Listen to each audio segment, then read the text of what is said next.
Hello, hello, hello. Hi, hello. Yay, it's working. I was afraid that it's not gonna work since apparently OBS is having problems even with very strong PCs currently. And as we know, mine is not. So I was full on expecting it's gonna not even work to start a stream. But apparently it did. And it's actually kind of working very well at the moment, at least. Hopefully I'm not jinxing myself. But yeah, today hopefully we're gonna be able to finally get married for the golf. I got the DLC, and from my understanding, after we finish the transition period that we're currently at, and I was reading last time, you're gonna get the option to have another period because of the DLC. That's gonna be the ability to, choose to engage and then get married.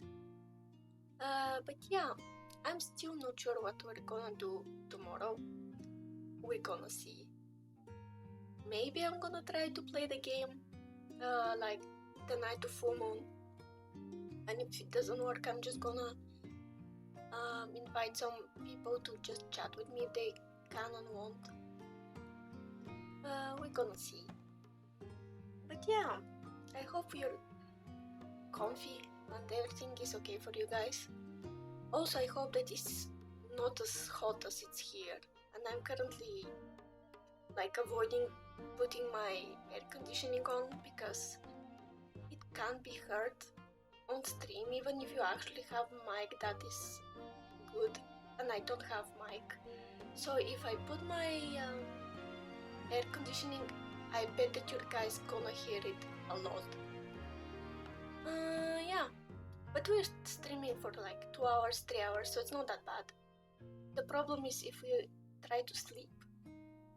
I was so adamant not to put my air conditioning because I'm not stingy or anything.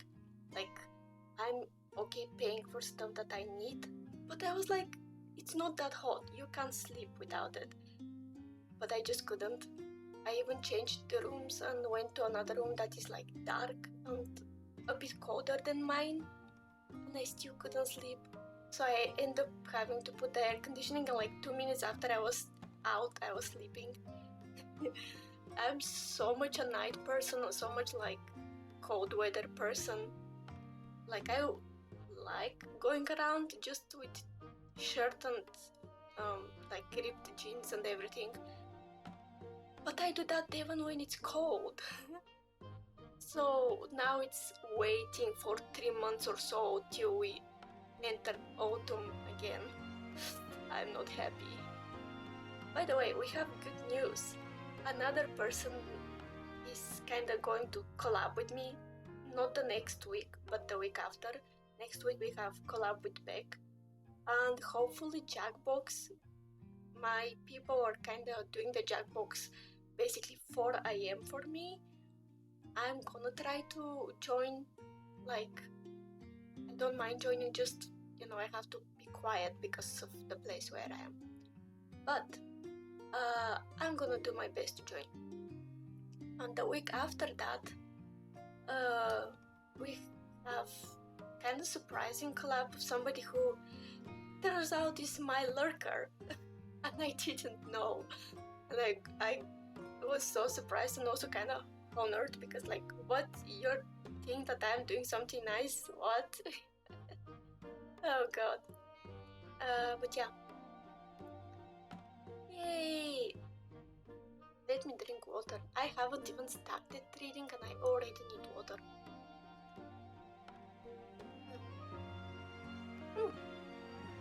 Nice.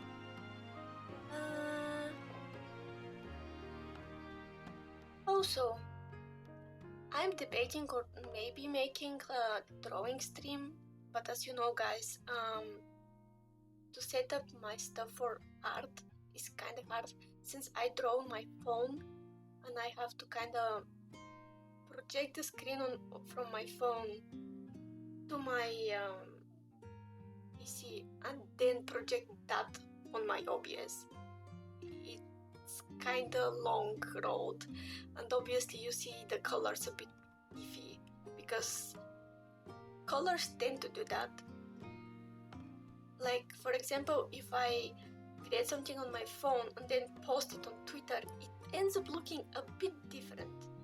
Often the Twitter version is a bit more muted than my actual illustration. It happens. It's kind of stupid, but it happens. And if you do that but with Discord, in Discord everything looks way brighter, like at least as if you had bumped the saturation like 2 or 3 levels. It's so different. But yeah, this was a bit of an artist tangent on my side. Yay! So let me move to the game. Also, as you can see now, I'm sharing the links for the games. I just like to support as many people, even the creators, you know.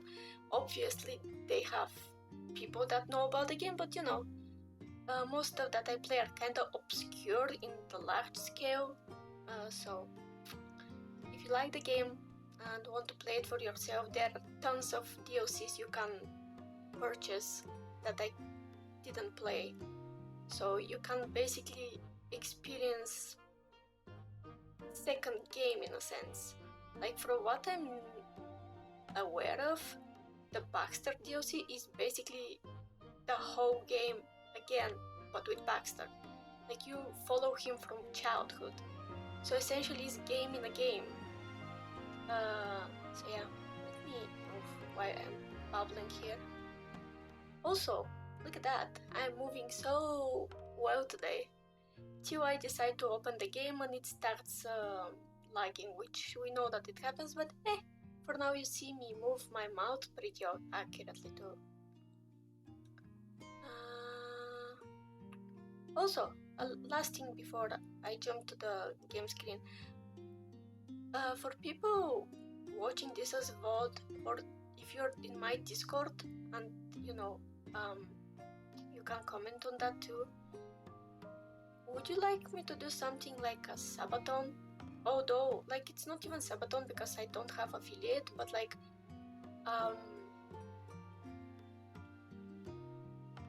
you know, I'm trying to collect money for my PC since I want to have better PC so we can do different stuff more than what we're doing now. And since I can't kinda rely on donations here that are based on Twitch, I was thinking maybe we can do like this but based on Streamlabs.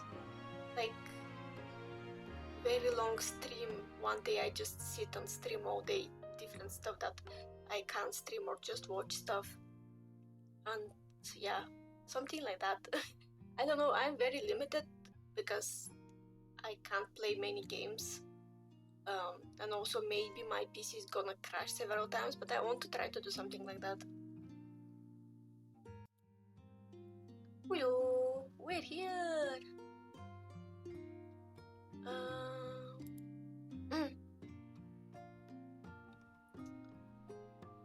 Let me move you guys at the side.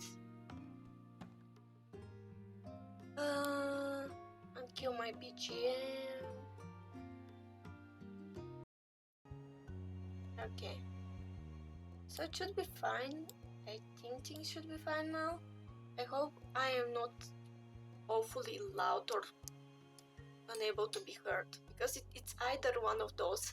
I think that I still need practice to accurately put my sound.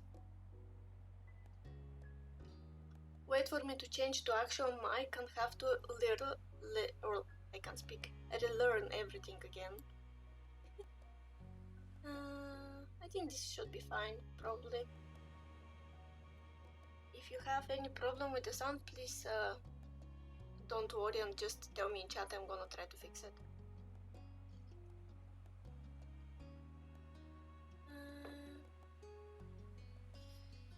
Okay, let's see. Load. Oh, okay, it's perfect.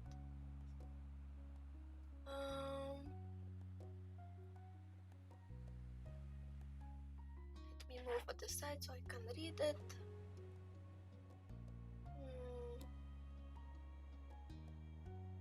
Okay.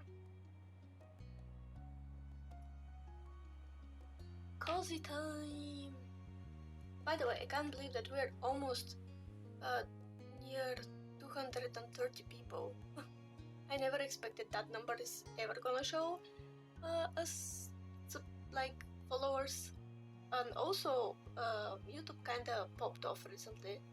Like I went from 40 people to 72 in quite fast time, which for people is gonna sound funny, but like in my case it's a lot. Let's start. Hello. Yay, okay.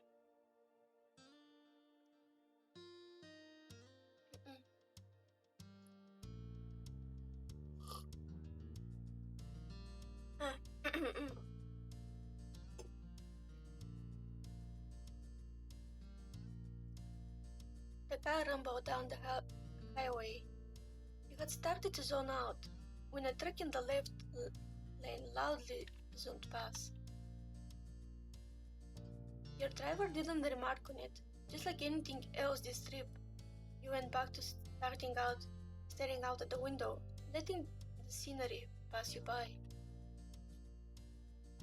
You did appreciate the spacious backseat of your ride. You had known exactly when you would be coming in, so you had decided to use a ride up rather than ask your mom to pick you up. It had turned out to be a convenience choice.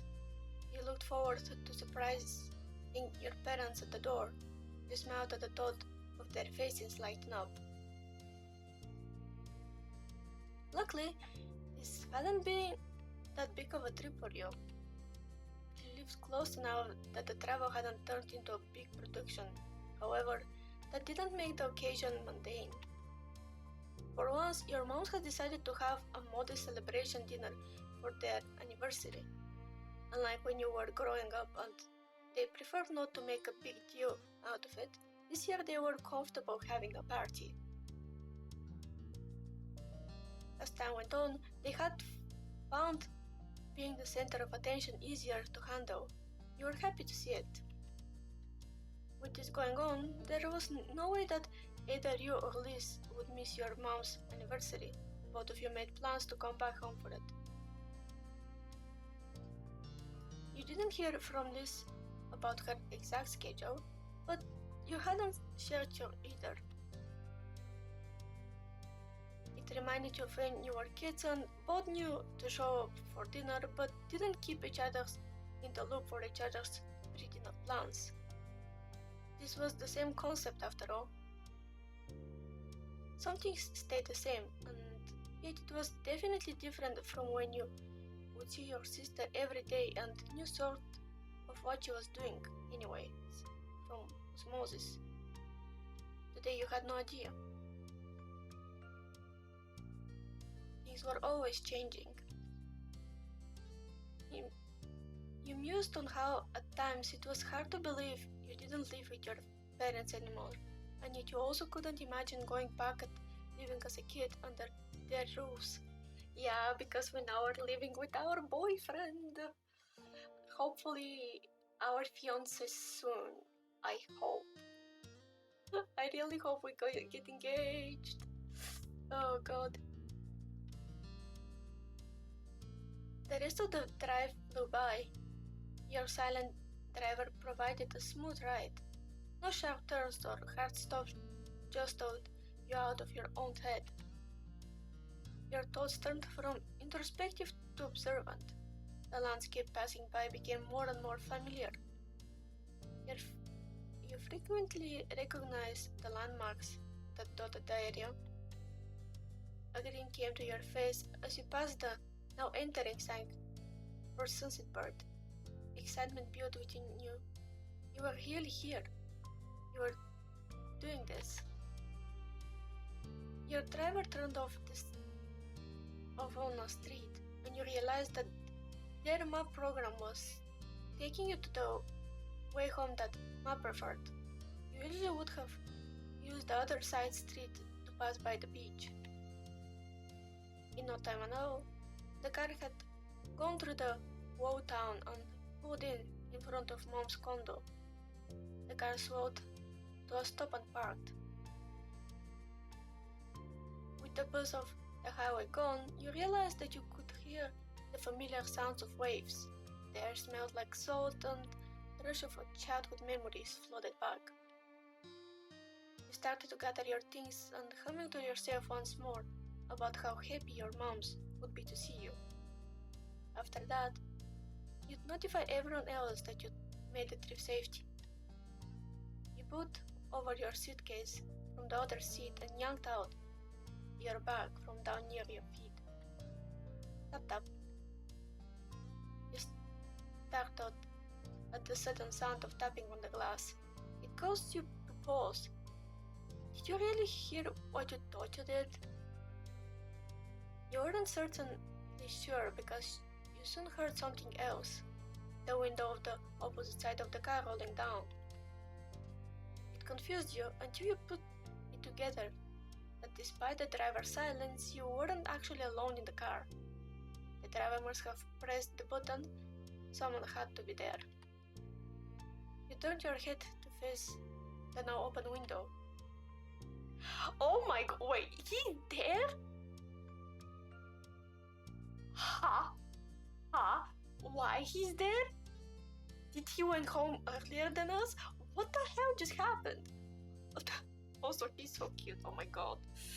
I love his long hair, he's so precious.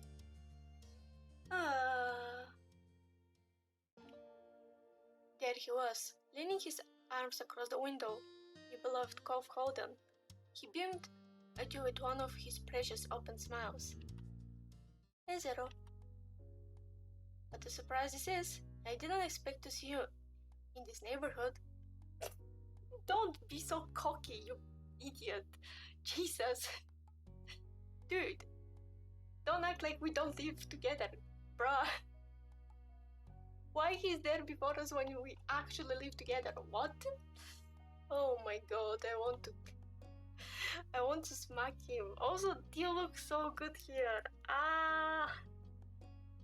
Oh god. He was joking, of course. Seeing your expression, he decided to push it further. It's not like I've been waiting for you out there all morning or anything. Oh my god, I want to punch you in the face, I swear. Cute aggression is the best way to describe how I feel about that guy. How you can be so cute but also gremlin. He's gremlin.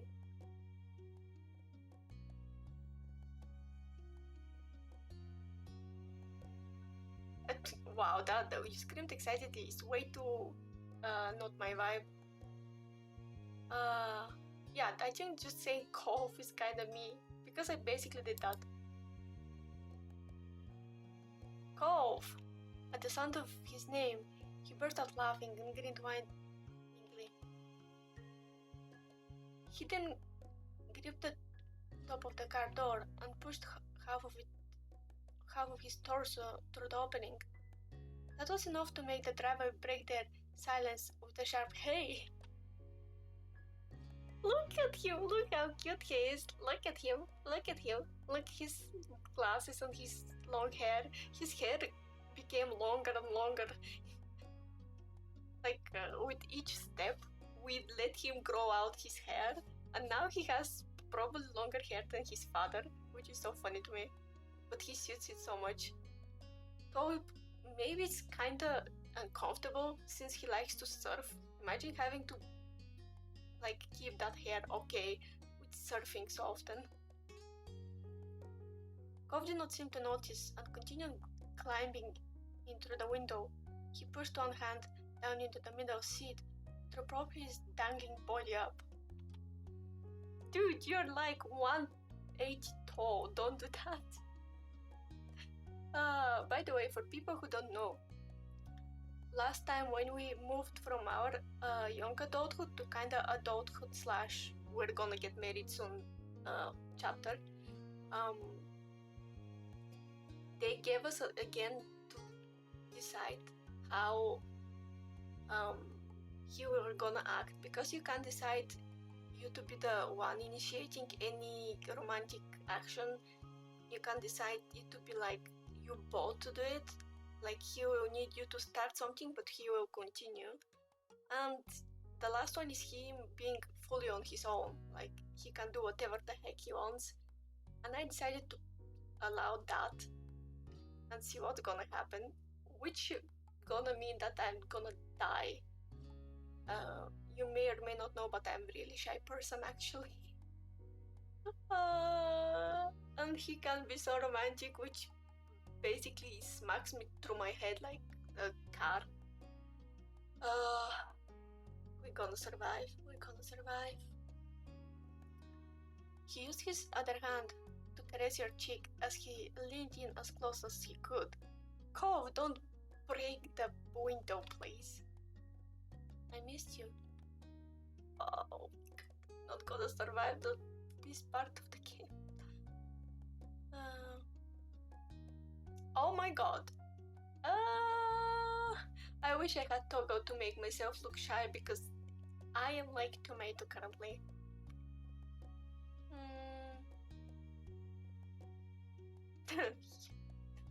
You did your best to hug him without knocking him down.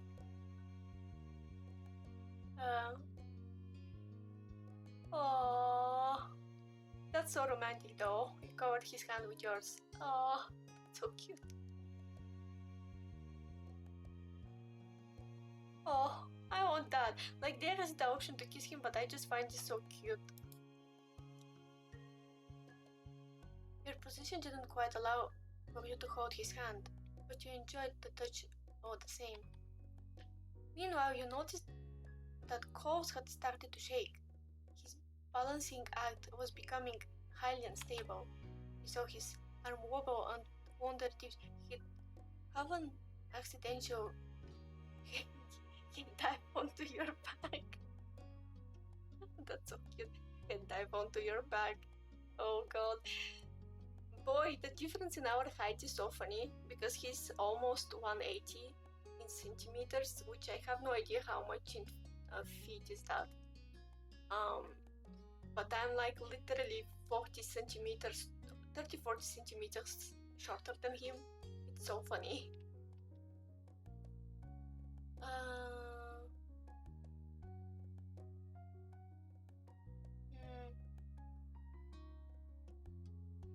You crazy person. I would have told him that, because he's kinda insane. He's that weird combo of I am like a chill person, good person, but also insane. Like to this day I connect him to the fact that he climbed our window for 7-8 years in a row. Like, dude, you don't have any sense of self-preservation, I swear. Yeah, this is perfect. I really should have expected this. You and your windows. I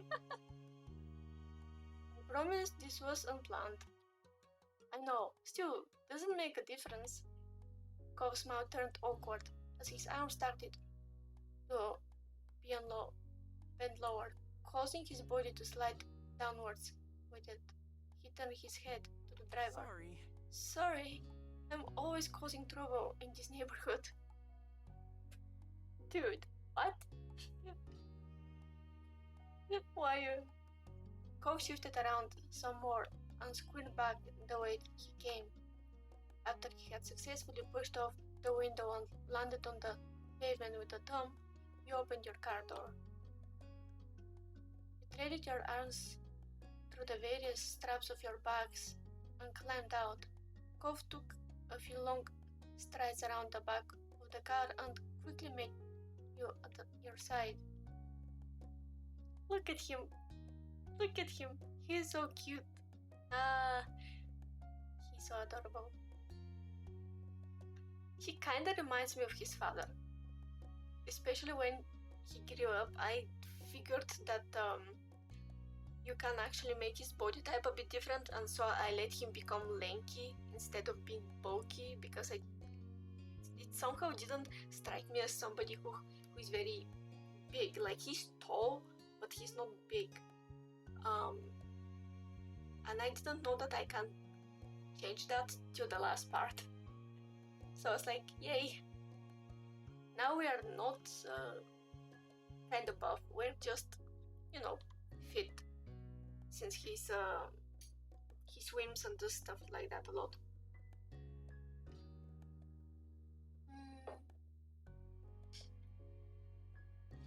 Cove stood in front of you, and it struck you that the two of you were back in Sunset Bird, reunited once again on the street.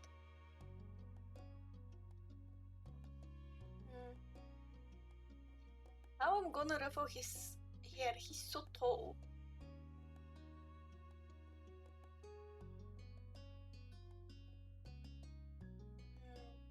Yeah, but I still gonna try to do that. I don't know how we're gonna make it. I have to sit on my toes and he has to lean down, and even then it's probably be kinda uncomfortable, but we're trying. You reached up and tousled Cove's soft green hair. He was still tall, but you could get there. You ignored his help of slouch that allowed you to get to the top of his head without stretching. You really were ecstatic to be around him again, and absolutely thrilled that it was there in the town where you were together. Even if it had only been a short time since you had seen him off, you had missed him. Cove greatly. You missed Cove greatly. It somehow felt a lot longer.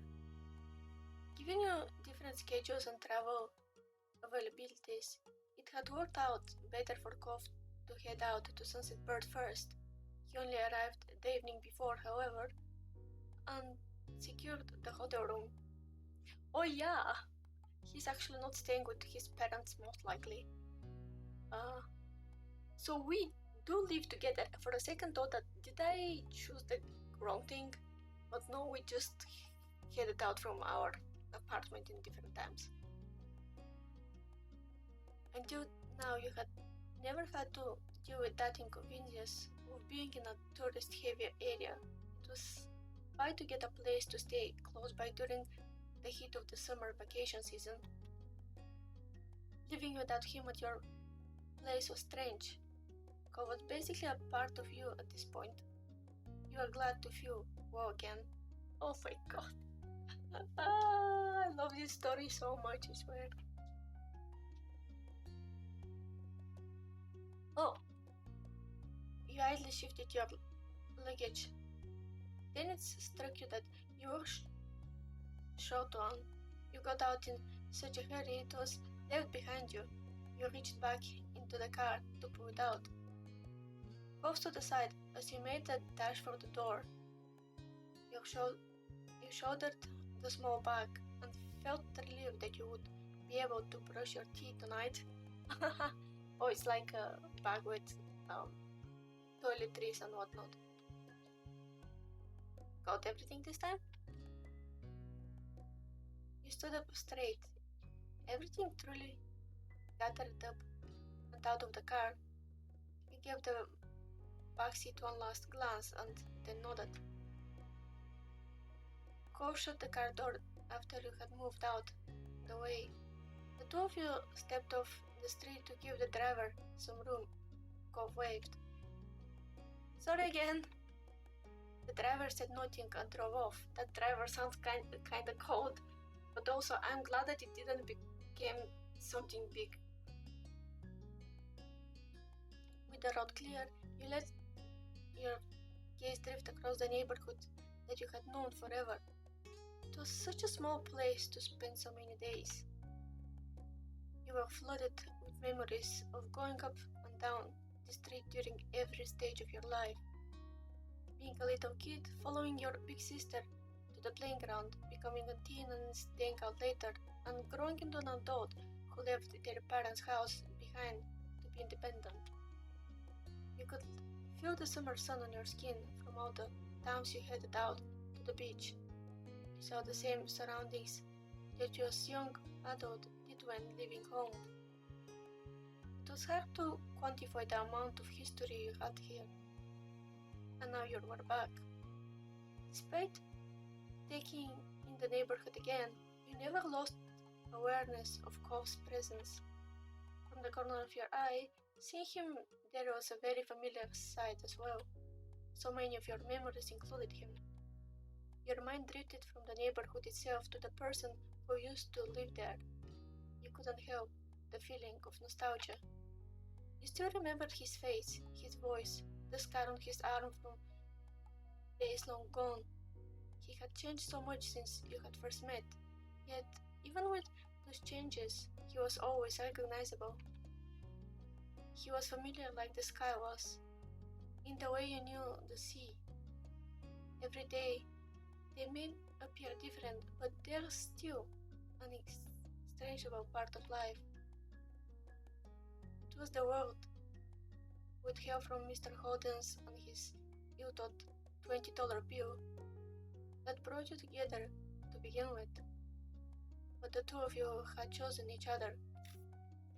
Yeah, for people who just randomly decided to watch this as something to pass time by or just chill, his father, when we were literally 8, tried to pay us to be his friend because he was in a very bad state. Like, he hated that they moved to this town and everything and was very lonely. We didn't take the money though. Still ended up as friends and as couple later on. But yeah, his father tried to do that. His father is a good guy, he's just a bit loopy sometimes.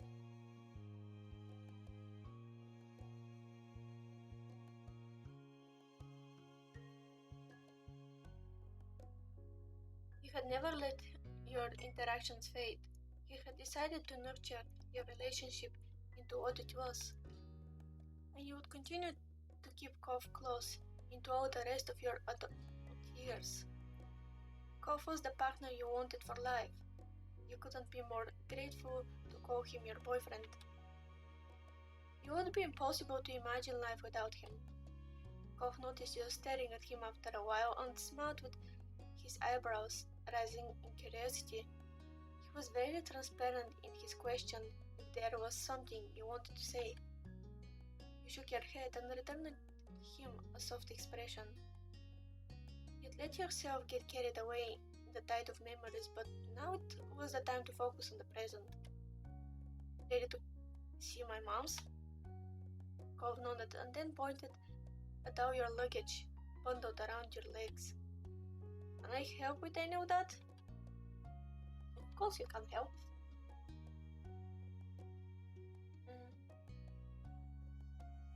Yeah, just thank you. Like, I don't want him to carry everything. But yeah, you gratefully passed him a bag. It was a lot easier to balance everything with that out of the way. He used both hands to take hold of the one piece of luggage and stood tall, pleased to be able to provide his assistance. The bag situation resolved, the two of you strolled over to the Nerukame residence door. You started to pat your pockets instinctively, only to realize that you no longer carried the key to the house. Your eyes scanned the entryway, a little lost, only to spy the doorbell. Yeah, imagine using your keys for like 20 years and then being like, oh, now I need to actually knock on the door or like wait my parents to open the door. It's so weird. Although I don't know why they didn't let us just keep the key in case we like come back at some point. The thought of having to ring it felt super weird. As you pressed at the inconveniently placed button on the side wall, you remembered that no matter how much this place would always be a home to you, it wasn't where you lived.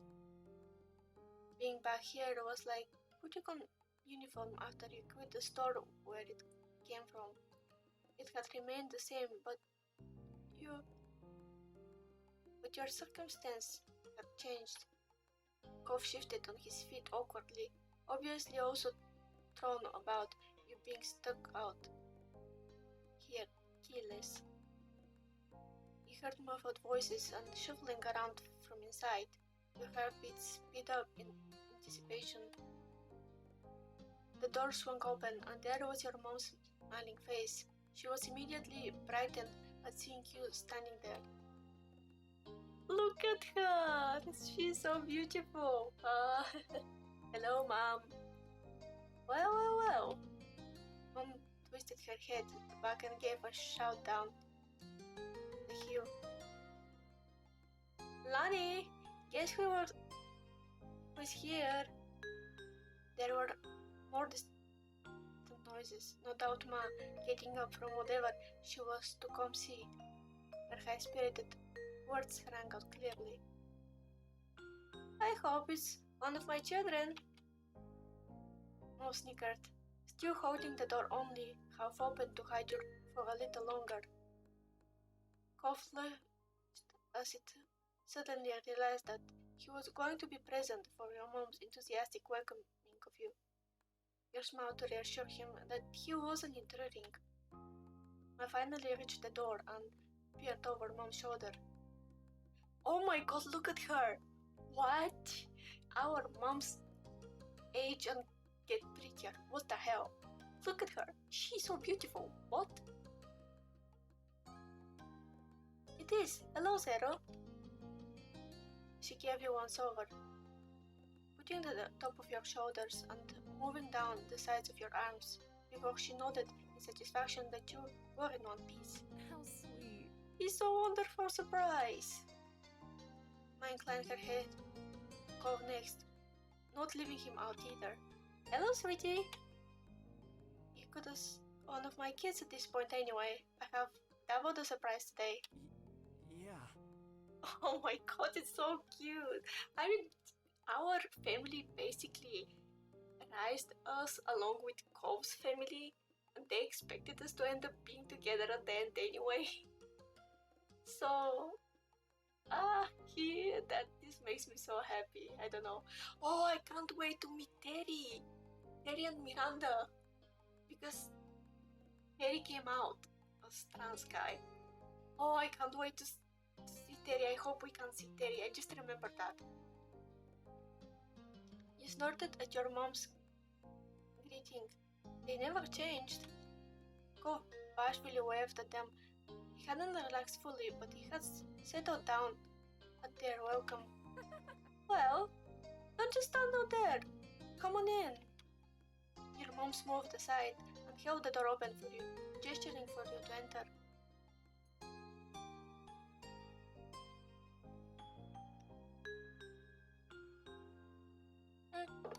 Oh no, please game, don't freeze. Game, okay.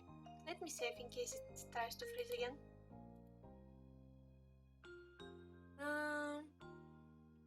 You stepped into the living room. It was comfortable and cool. Bob was a half step behind you, his eyes on a new painting your moms must have had it since the last time you were here. Things were mostly the same, but there were more decorations since you had seen the house last. Mom may have gotten touch for some interior designing again. It struck you how odd it was to be the guest, only observing their choices for the living space here rather than a full-time occupant. I came up in front of you, excitement in her eyes. I'm so glad you're here. That's fine. You know, your mom and I would have been happy to pick you up, but you are self-sufficient and responsible. That's okay. What matters is that you arrived safely. Mom appeared on her side with a nod. Welcome back, kiddos.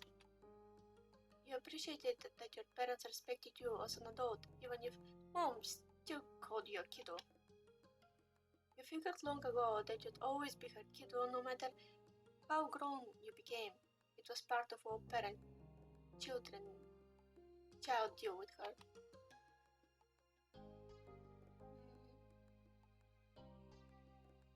They are so cute though. Also, the living room changed a lot. Like it looked way different before. they did quite a bit of renovations, I would say. Also, it kind of looks bigger. Because I don't remember having this part, like, with the chairs and everything. Excuse me a second.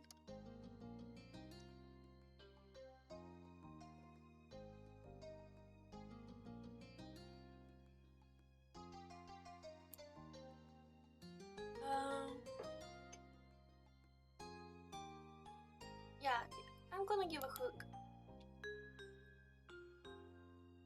Look at her smile. You took another step forward and put Mom and Ma into a pretty hug, squeezing them tight. Their arms wrapped around you in return, and you could feel their love for you in their embrace.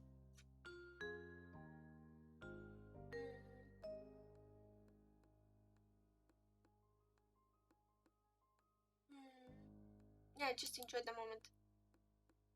It's always nice when I'm able to come by. Your mom's giggled, pleased. Hope you've both been doing well. Is everything set up for your anniversary dinner? No problem. We're happy to help if there's something we can do. Been plenty fine. It's been a little quiet, but that's not a bad thing. Mom placed her arm around my shoulder and gave her a side hug. Don't worry about it. Don't worry about the party. We're just planning to eat and Cyprus. Nothing fancy. Which is kind of a funny thing to say about pretty fancy country club. The biggest issue has just been making sure everyone could make it for the day. Speaking of which, Liz will be arriving tonight. We're planning on picking her up later. I guess Liz isn't as grown up as Zero. Mom snickered at her own joke and Ma lightly elbowed her with a barely hidden grin. Shush. As I was saying, we could drop you off whenever you're staying if you don't mind waiting for that. I'm sorry there's no space for you in the house. It's gotten crowded in those old rooms since you and Liz moved out. I don't know where all the stuff keeps coming from. Sure you don't, Pamela. It's okay. Cove already has a hotel room I'm gonna be staying in anyway. Cove sent you some pictures of the place when he arrived. Stylish and roomy. It seemed very nice.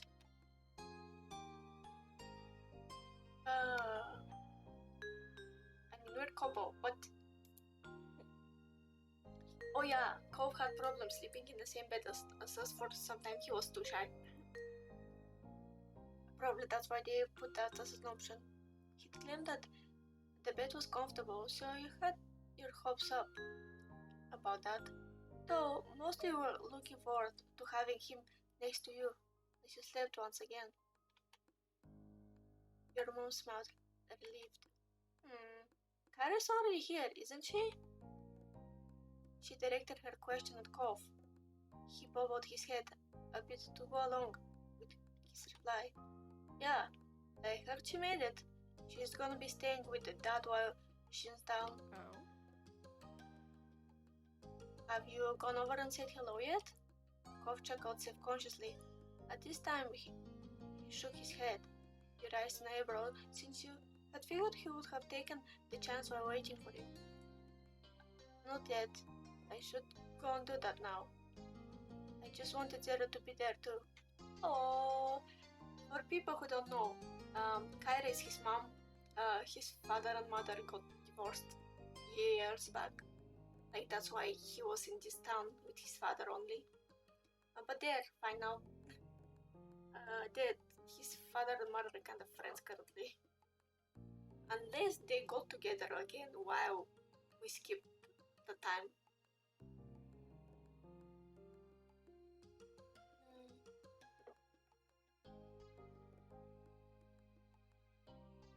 He caught your eyes with an adoring smile. Mom laughed at that, no doubt thinking that Ghost was sweet but ridiculous. Oh, nice. Don't make fun of him. Ah,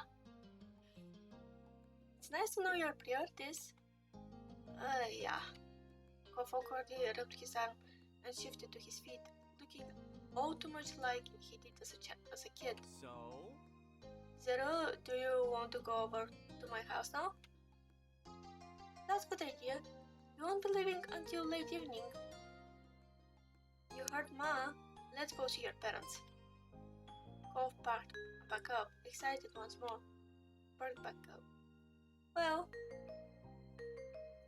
we'll keep an eye on your things while you're out. There is no reason to be carrying all that around. You set down your bags in the living room, tucked into the corner where they couldn't be in the way. Kof helped. Your moms waved the two of you off as you walked back to the entranceway. Thanks, see you soon. You waved back and opened the front door for Kof. With that, you were on your way to see Kof's family next. This trip put a special little pep in Kof's steps as you crossed the street to his dad's house together. Your spirits were equally high. Doing this, you felt like a teen again. You had known Kof's parents for a long time now. When it came to what you called his dad,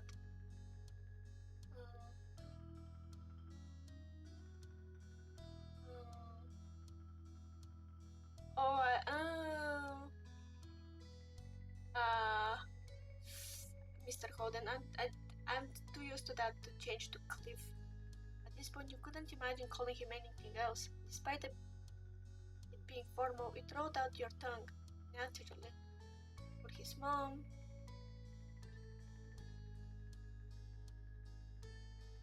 yeah, kinda. She always preferred that even when you were still just a kid. Honestly, you couldn't imagine calling her anything else. Kof hopped up to the front door and didn't bother knocking. He twisted the knob and it swung open. With a grin, Kof gave you a gratified thumbs up. You shook your head in disapproval, but you both knew that you both critically supported his behavior. Your dad is lucky we aren't criminals. He brushed your comment aside and went right into his old home. Mr. Holden was there, standing in his kitchen and babysitting a pan on the stove. Oh my god, look at him! They're so similar now, lol. Look at him.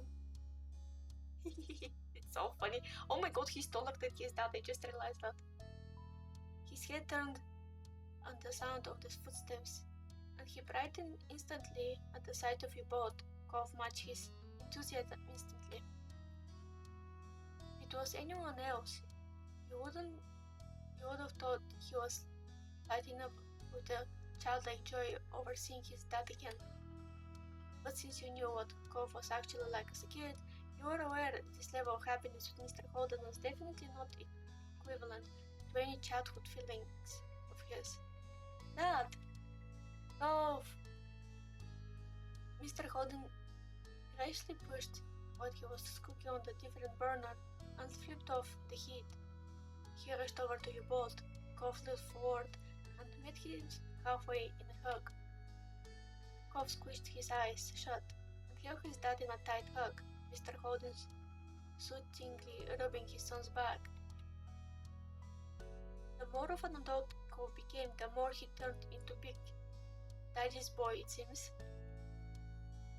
Oh, yeah, they literally had the opposite way of, like, he hated stuff with his parents as kid. Like, he didn't hate them, but he didn't like being around them at all.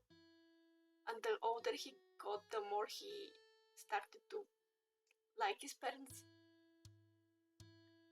I missed you. I missed you too. It was sweet.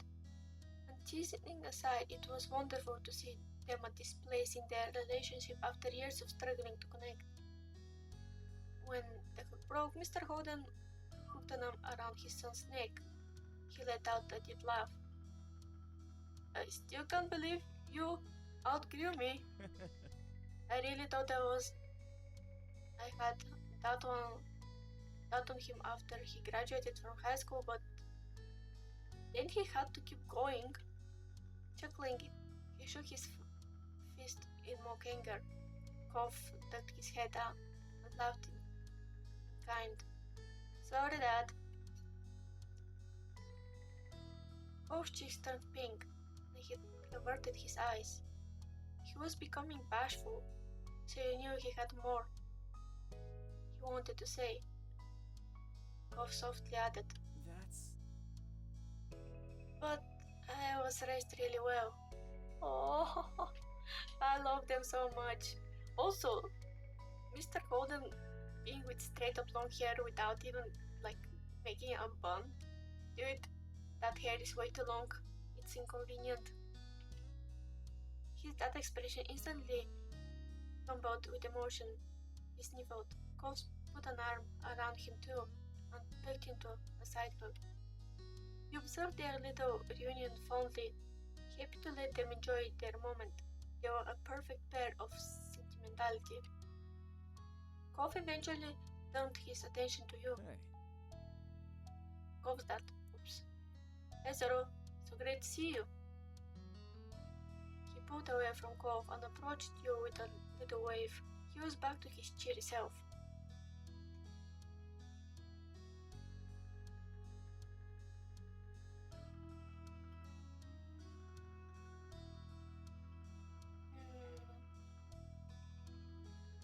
Yeah, I'm not excited. Your voice rang out loudly in your ears. The warm smile on Mr. Holden's face twisted for a moment, and then his head flew to release a howl of laughter. I miss having you around. Nodding, you could feel a warm blush rising in your face. It felt good being back home. Mr. Holden cleared his throat, putting attention to himself. He crossed his arms. But before we get too carried away, it's not a real reunion yet. Kyra's still in the guest suite. I'll go get her. He eagerly bolted down the hall, and you could hear every step he took. It ended with a distinct knock. Kyra, they're here! It was only a second before there was the sound of the door being yanked open. The pounding of feet hitting the wood floor grew even louder this time. My baby! Oh, look at her. Look at her, she's so pretty. Also, she looks so young. I always forget that they are younger than our parents. Next to you, Kov let out a nervous laugh. His parents entered the living room, and Kyra stretched her arms out wide. She spotted you both. Kov went to her easily. Yeah, we're quite close with her.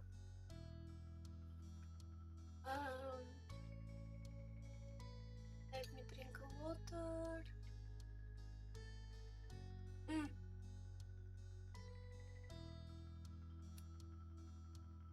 She pulled you tightly into her arms with Kov. You were squished, but felt every bit of love Kyra held in her heart for you both. Kov wrapped his free arm around her too. He rested his head on top of hers and let out a happy sigh. After a moment, Kyra let go and pulled back to get a better look of your faces. She surveyed every inch of them and appeared satisfied. You both look well. That's wonderful. And just what I like to see. Thanks. Thanks, and bye, Mom.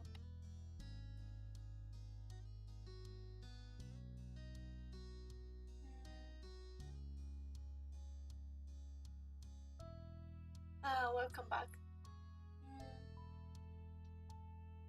Yeah, I don't like any of these responses in that situation. Only you watch Kyra and Kov exchange. She poked at his hair, moving and smoothing down stray pieces. So, what's new? How you've both been? Kyra gave a nod for Mr. Holden to go first. Cheerfully, he waved a hand. No worries. Oh, same old, same old. still go to the shop, still got my friends and family, of course, and still the most exciting thing around here is seeing who will rent that one free condo. Incredible. I always knew you were such a snore. He snickered. You couldn't help but peek at Cove. He rolled his eyes dramatically, drawing out a few giggles from you. But the whole time, there was still a happy smile fixed on his face. Well, For me, things have been good. I've gotten a lot of interesting assignments lately. Oh, really want to see other one? Twirled a strand of her hair shyly, and her mouth curved into a grin. Whatever she was thinking about, it made her happy. Things have still been going well with that guy from work, but it's a little early to bring him all the way out to California to meet the family. Oh, it's so nice that you can talk about it without it being awkward. I hope so. Because these two kinda end up being friends. They were way too young to have Cove. I think Mr. Holden was like 19 and she was like 18. That's why they're so much younger than our moms. We are adopted, by the way. We and our sister are adopted. Stretch style.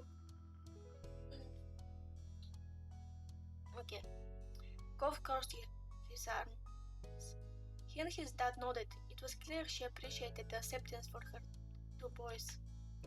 So nice.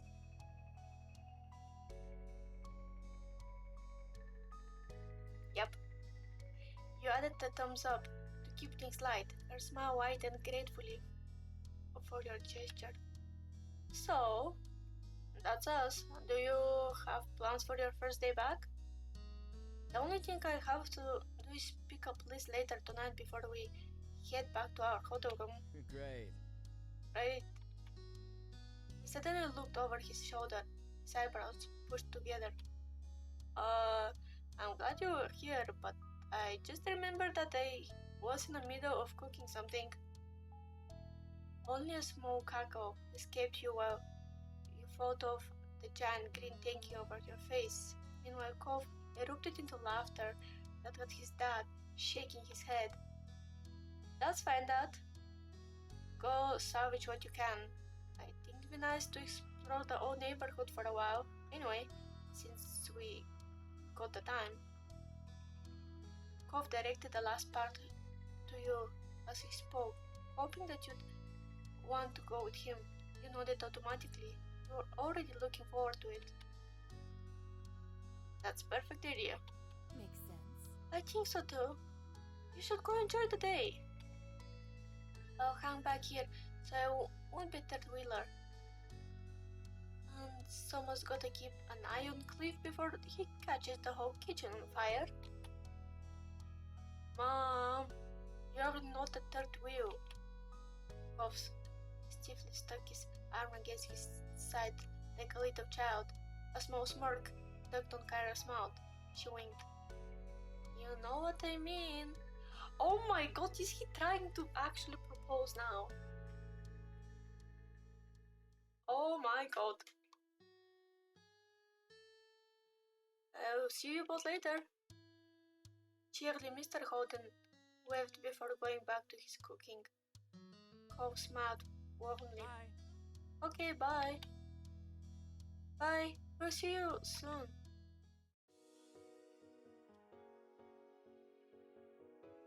Cove trailed behind you as you walked into the welcoming summer sun.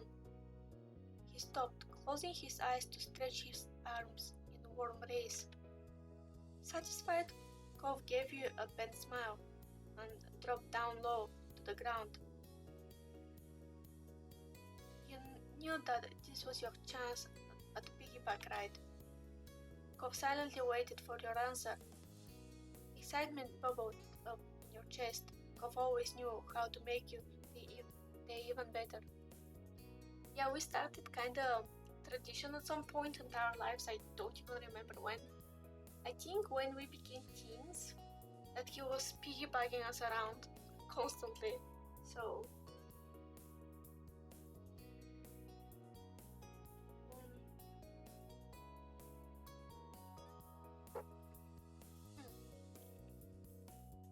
you always know just the right thing to do. Kov hummed in agreement while you climbed onto his back. When you both had a secure grip, he stood up. The movement bounced you more than usual.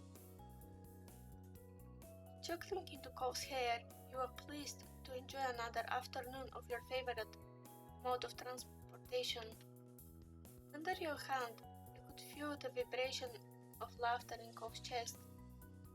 Let's go. Naturally, you found yourself heading down the road towards the beach. Your spirits rose even higher as you strode across the sand, heading for the shopping district. Arriving. Hello, Petty. Hello. Hi. How is your day? Hi. I hope everything is okay. Thank you for visiting, chat. Hi. Hello. I like this emote. Hey.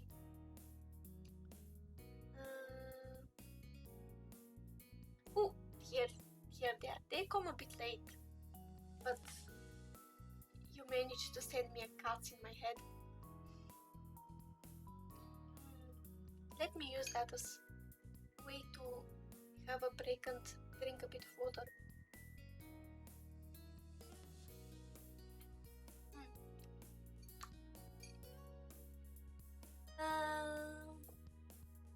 Yay! Currently we're having a stroll with Kov. He's piggybacking us because we came back to our old town to visit our parents for their anniversary. We and Kov are living together in another town.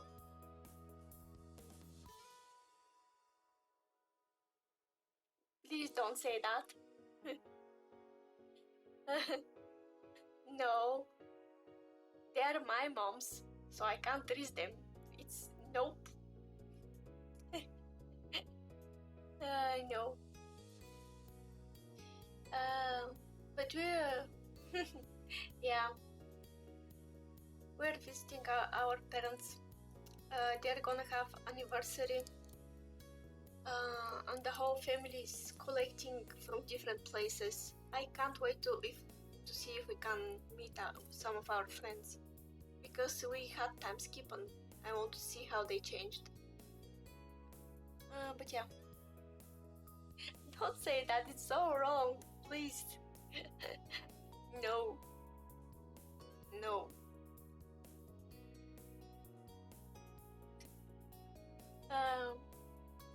Back to reading. Arriving, you walked past tourists who were taking the sights for the very first time. Being a local was a badge of honor you wore proudly. You casually walked past the shop. Over the years, some had closed down, but many of the stalls were still exactly the same as they were when you were little. Kov snapped his head as far as he could go to one side, so dramatically you couldn't have missed it. Something clearly caught his eye, but you couldn't see it. Please? There's a pretzel stand open today. Can we get one? Oh my god, he sounds like kid. He's so precious. By the way, look at his hair. He has so long hair. He's so cute. Ah.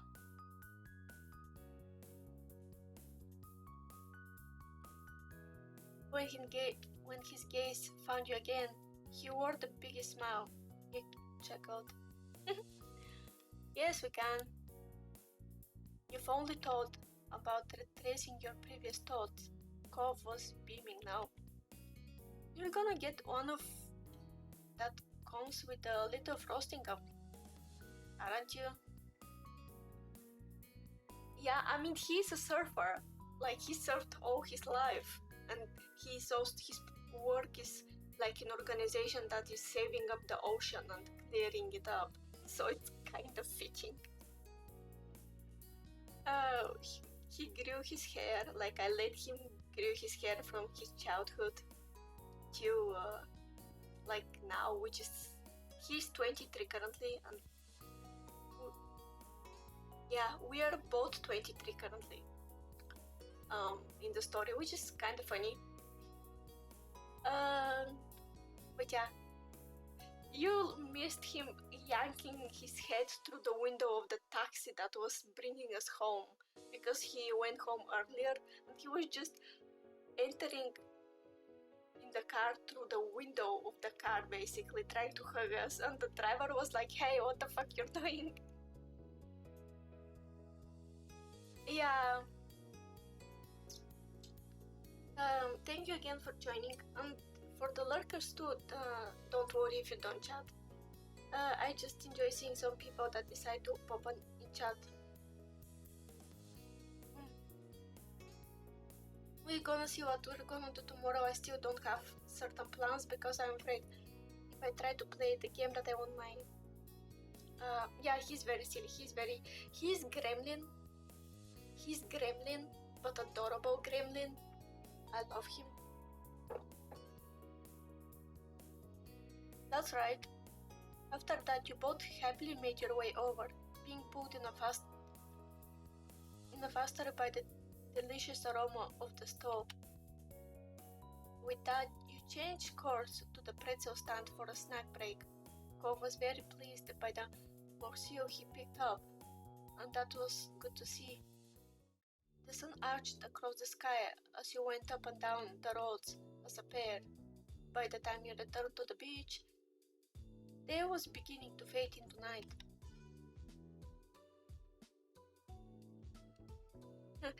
Have you... If you didn't finish them, were they unfinished because you just stopped them, or you didn't like? If you liked some of them, you can recommend it even if you don't know the ending. It's actually better for you, because if we play it, you're gonna see the ending, but played by me. Kov kicked his shoes off, tossing them into the sand. He wanted to get his feet wet in the waves as fast as possible. Yeah, of course, I actually find it weird walking on the beach with shoes because the feeling is gross. In seconds, you had your feet free and your shoes abandoned in the sand. You kept going until you were ankle deep in the water. Cole squished contently. You followed his line of sight to set the sun, painting the sky with hues of orange and pink. It really feels like summer now. I only tried playing Spirit Candle games, but I think get too busy at some point and didn't have time to play them. Okay. I have many games that I want to play, but sadly my PC... Well, my PC is the way it is. I am kinda even forced to be nitpicky for visual novels, because even some visual novels are kinda taxing for the PC currently. But I'm gonna check that, because I don't think I had checked this one in particular.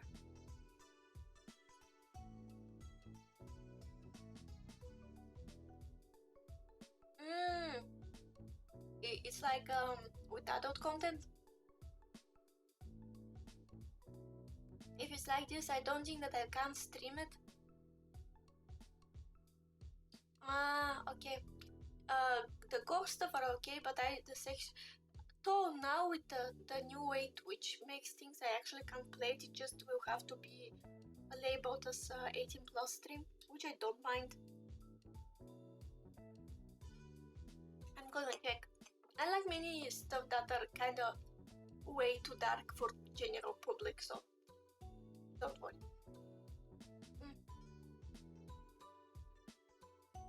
Okay, yeah, I'm gonna check it. Thank you for the recommendation.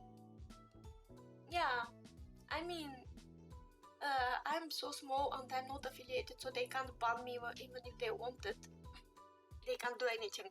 Like, I'm streaming just for the sake of streaming currently. Thank you for the suggestion.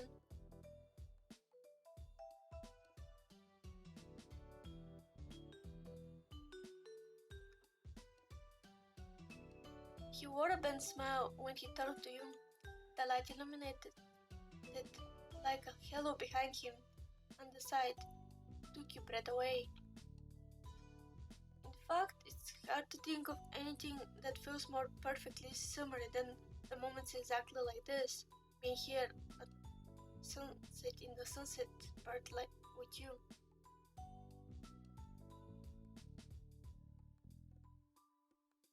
I'm so glad we were able to come visit. I do like our living situation now over just being neighbors, but still. You hummed in agreement. Your heart fluttered the moment you met Cove's eyes. Your mouth lifted into a pleased smile. We're currently living with Cove, by the way, in different town.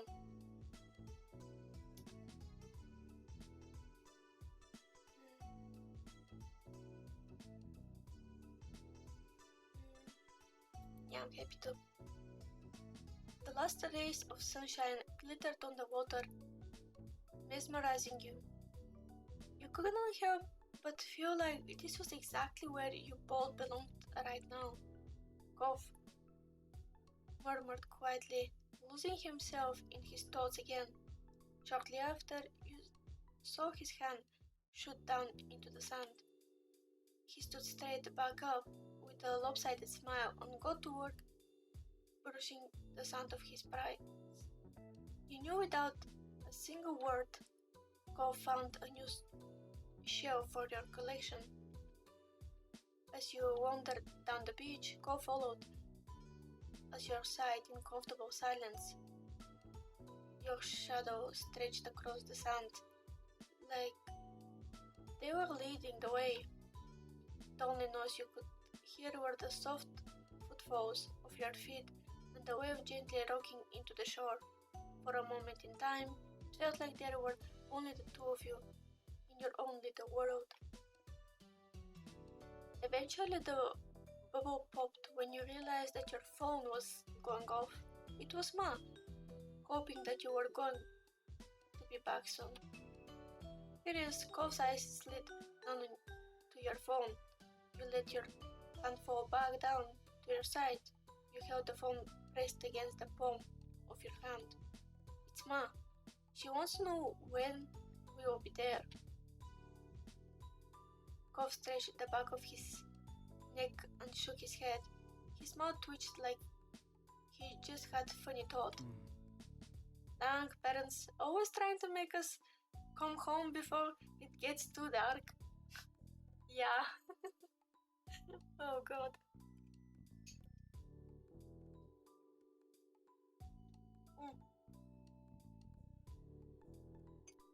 Sorry that I'm taking fast breaks to drink water, but my voice is dying again, as always. God. I may have to sit, go and get more water in a bit, though.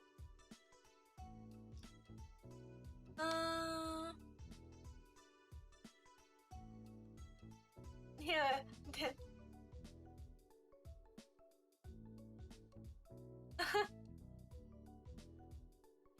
No, don't say that. We live together. We're couples for ages now. Also, even when we were teenagers, everybody were like,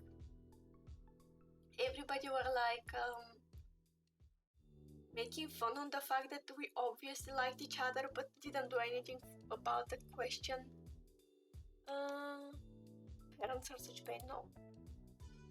It's like we were right back into being little kids. The moment we set foot at the entrance sign, Cove nose crinkled in, fake disgust, and you both burst into a fit of giggles. It's been nice to have to worry about bills again. Sometimes. After one last glance, you put your phone away again. Cove gave a small shrug. Ready? Yep. Let's go. Together you left the beach, feeling the call of home pulling you forward. The both of you ran off towards Mom's house, leaving the waves behind, but welcoming the beginning of summer. Cove and you ran up for the beach, sand flying from your steps. Cove made it to the road first, but you managed to catch up to him by the time you reached the house. It wasn't exactly a race, and yet it also wasn't not a competition. Both of you were laughing by the time you bumped through your old front door together.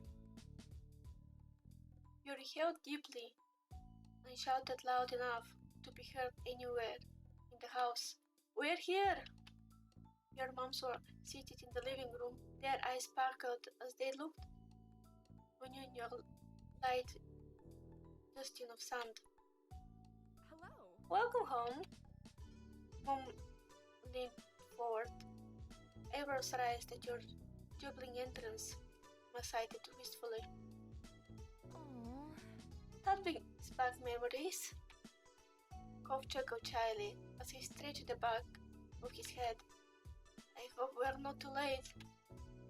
"Nope, you're just in time. You better start packing it up. This will be waiting." Mom nodded as she stood up from her seat. She lightly ran her fingers over her clothes to smooth out the wrinkles. It took you a second to remember where you had put your stuff.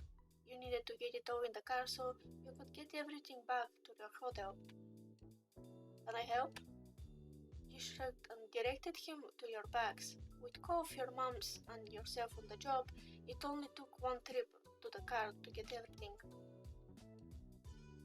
Cove firmly closed the trunk, and you thanked everyone for the assistance. "Of course, kiddo. Come along.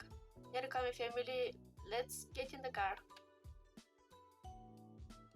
"That means you took off. You know you're essentially a family anyways." "Exactly. Well said, Zero." Cove climbed into the backseat with a decidedly touchy expression on his face. You get in the other side. When everyone was situated and buckled, the engine was started and Ma pulled out on the street. You couldn't help but feel amused to be stuck in the backseat with Cove, your mom's driving you around. It really was like you were little kids again. Cove caught your staring at him and gave you a bent smile. He was probably on the same wavelength as you from the sheer mischief in it. There was some light chatting on the drive. No one brought up anything too deep, but it mostly became a swapping jokey stories. The entire trip was marked by a heavy sense of anticipation. Everyone was ecstatic to see Liz and what she had been up to. When you neared the airport, Mom pulled out her phone to call Liz. Ma followed the signs to the correct pickup area and asked for you to shout if you saw your sister. "Yeah, Liz, we're at Wing Bay. There's a blue sign that says North America. Alright. Tell her that we're right in front of the building with blue windows." She says that she's outside, right by the yellow truck. I see at least 3 yellow trucks. I think they're doing work at the airport." The back and forth continued, with Mom driving around in the wide, circular airport road while Mom attempted coordination between her and Liz's location. "Ah, ha!" You leaned forward, peering out the front of the car. A tall boy's silhouette pulled a purple rolled along suitcase behind her. It was definitely Liz. She waved to the car. Ma parked along the sidewalk next to her and Mo put her phone away with a cheer. "Mission accomplished, Tim." Ma excitedly reached over to grab Mom's right hand, thrilled that both of her kids were back. Good job. "That's right." Liz came closer and yanked open the back door beside her. She poked her head to the car, her smile ornately, despite how tired she appeared. "You Must have been a long trip for her, yet her expression was the same familiar smirk that you had grown up with. Hey. Oh, look at her, she's so pretty. Yay! Hello, children, I'm back.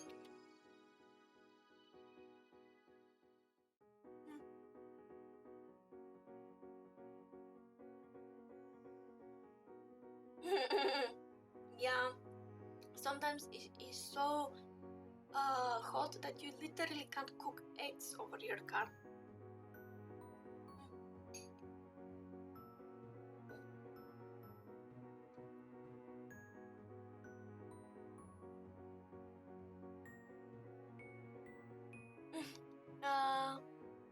Yeah, basically I'm gonna be very happy. Zero.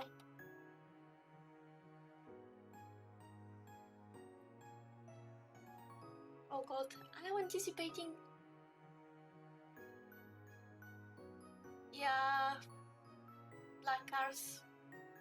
Although I also go around with many black clothes, despite not liking sun, and the black clothes make sun go more on you, so yay!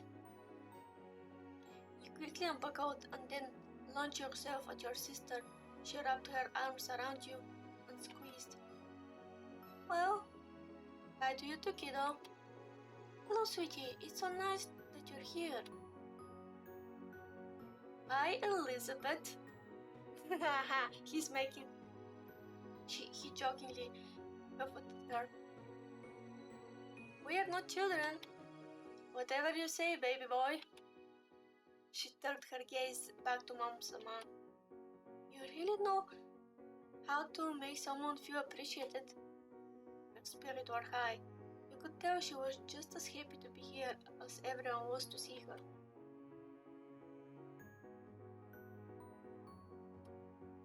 The emo look. Not exactly, because I also have kind of I don't like sun, I don't like summer, but I like dark clothes, and like basically I go around with only big t-shirts, big shirts, like oversized clothes, and ripped jeans and kind of old sneakers. That's how I roll around, which maybe makes explanation why it's so hard for me to find job. But yeah, that's how I roll around.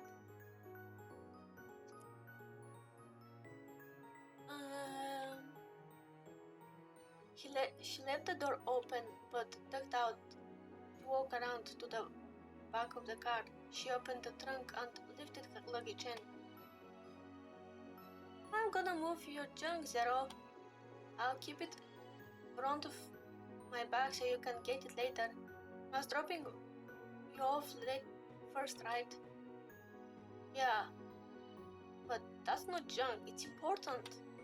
Liz slammed the trunk closed without responding. Liz swung around the open door. You noticed that her hair had a few flyaways, no doubt for a long day of traveling.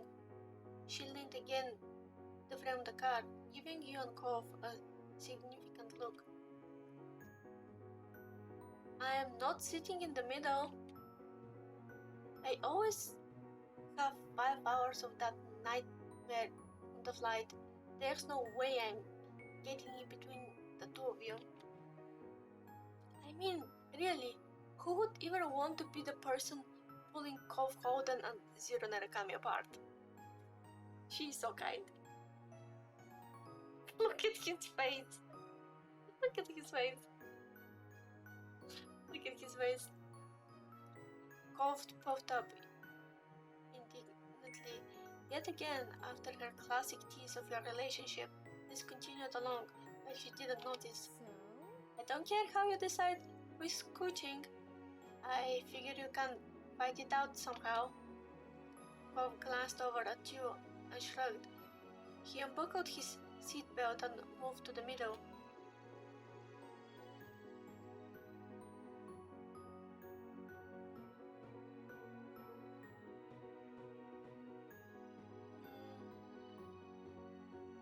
That sounds so rude. And we're in friendly relationship with her after, like, the last time we had problems with her was when we were children, like. No problem. I'm almost disappointed it was so easy. I mean, when I said we weren't children anymore, it's just the middle seat. They shrugged, not losing any of her smuggle. Keep telling yourself that, and I'll keep talking. The window seat. With the window seat open, Liz squished herself into the car and shut the door. When everyone was settled, Ma began to wild. Let's go. We're off. Liz crossed her legs, compacting herself slightly. She pressed most of her weight on the door behind her instead of sitting up straight. It gave her a little more room. Hopefully we finish the journey. This car is almost as old as we are. Now. And it's just as good as you are. Hello, thank you for joining. Hi. Hi. I hope you had a good day. And it's still just as good as you are. How is that car alive after almost, like, we're 23? They had the car before us. Like, what?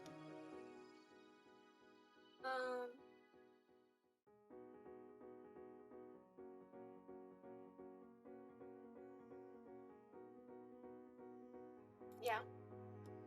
Sometimes all the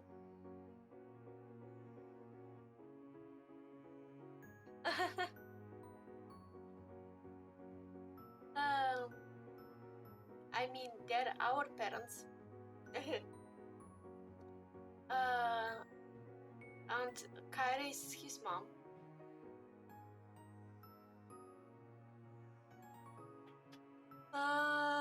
You saw a plane arriving out of the distance. You wondered where it had come from and imagined what all its passengers were here for. Mom turned up the radio as Mom merged onto the highway. The station was familiar, the normal soundtrack for when she had driven you and Liz around town. No, they're our moms, of course not.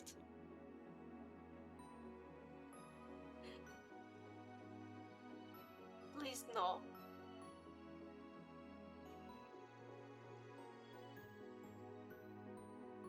Chat. They're our moms. Our moms. Chat. Listen to your leech. Listen to me. They're our moms. We have called for kisses.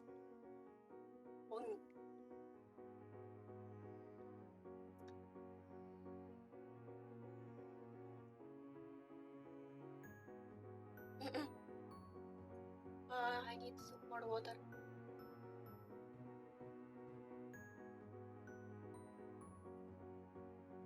Instant approval of the marriage. I mean, they already probably sit and wait for us to finally get engaged. Would call.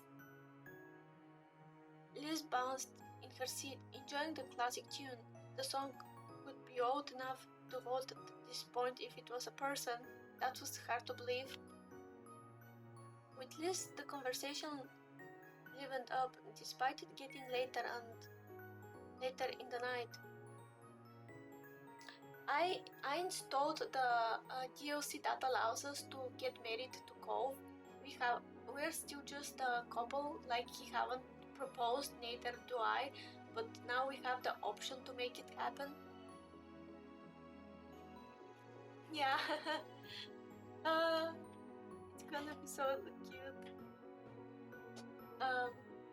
Actually, it was not expensive DLC. I was afraid that I'm gonna have to kind of throw a bit of money for the DLC, but was ready for that since I really wanted to see that happen. It's finally happening. Who is the child here? First it was you, Chad, being my children. Now apparently I am. We have complicated relationships apparently. Thank you. I actually kind of find it cute. I would look so weird in a suit though, because I'm kind of short. But I would never wear a dress. The idea is just, nope. So, no idea. Thank you, chat.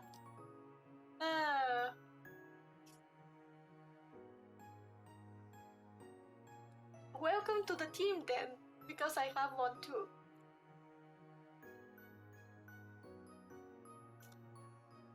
At least the conversation livened up despite it getting later and later in the night.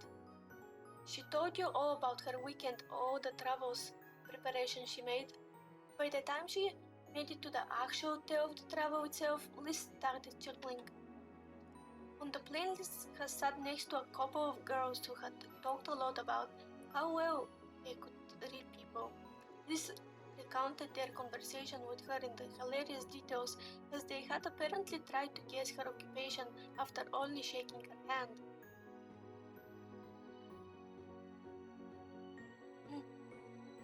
Her turned to cuts both ways. Neither of the girls could agree with one another, and Liz had refused to just tell them. However, the drive to your hotel was only so long. Eventually, your group arrived. You yawned and got out of the car when it stopped. Cole clambered out after you. Liz gave a loud sigh of relief at all the extra space she found herself with. You and Cove grabbed the luggage and then waved off your family after you said your goodbyes. After they left, you and Cove went to go find your room. Oh my god, look at the room. That's good hotel room, what? Nice! Also, I like the paintings. That room is so cute. Also, oddly reminds me of the apartment I'm living in.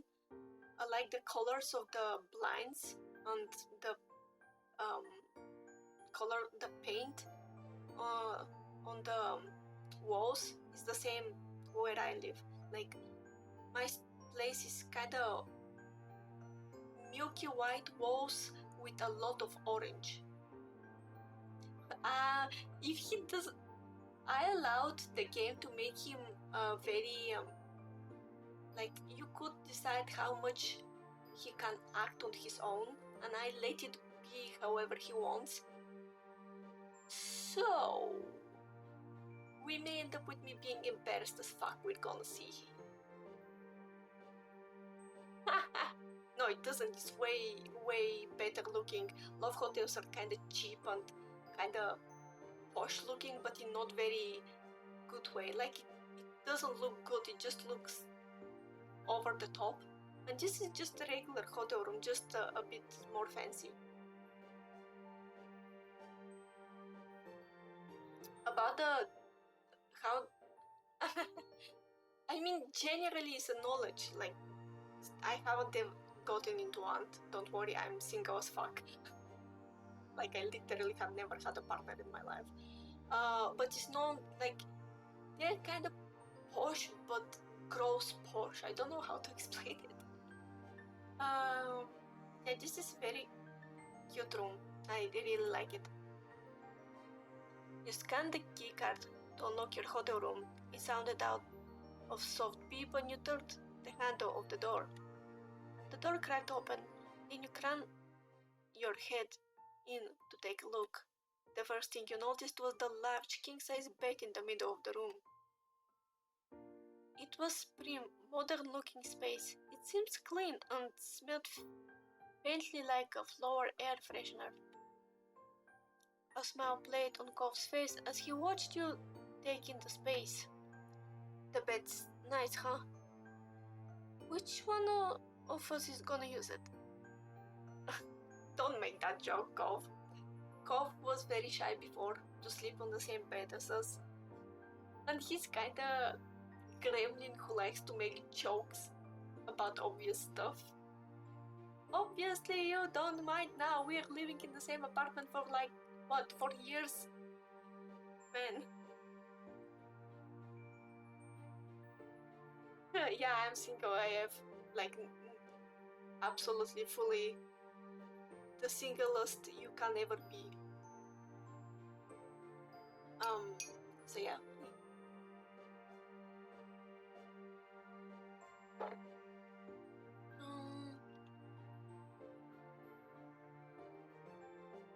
Yeah. Firestorm, hello! Hi. It's definitely gonna get steamy. I doubt it's gonna get that steamy since the game's kinda cute more than anything else. But I assume he's gonna propose at some point, maybe, or talk about it and prompt us to tell him that we're okay with being engaged, one of the two. I'm so glad that I stream longer so you guys could show up. Hi, how are you? How are you, Firestorm? I hope life is going well. I'm glad to see you guys. It makes me happy. Also, let me use this to pause for a bit and save the game. Oh, I hope that sitting here with us can be like a relaxation. Please don't. Okay. I just wanna. Yeah. I'm fine. My voice is kind of starting to die, but I am determined to read at least to the time that we get engaged, probably. We're gonna see. But I'm saving in case the game decides to crash.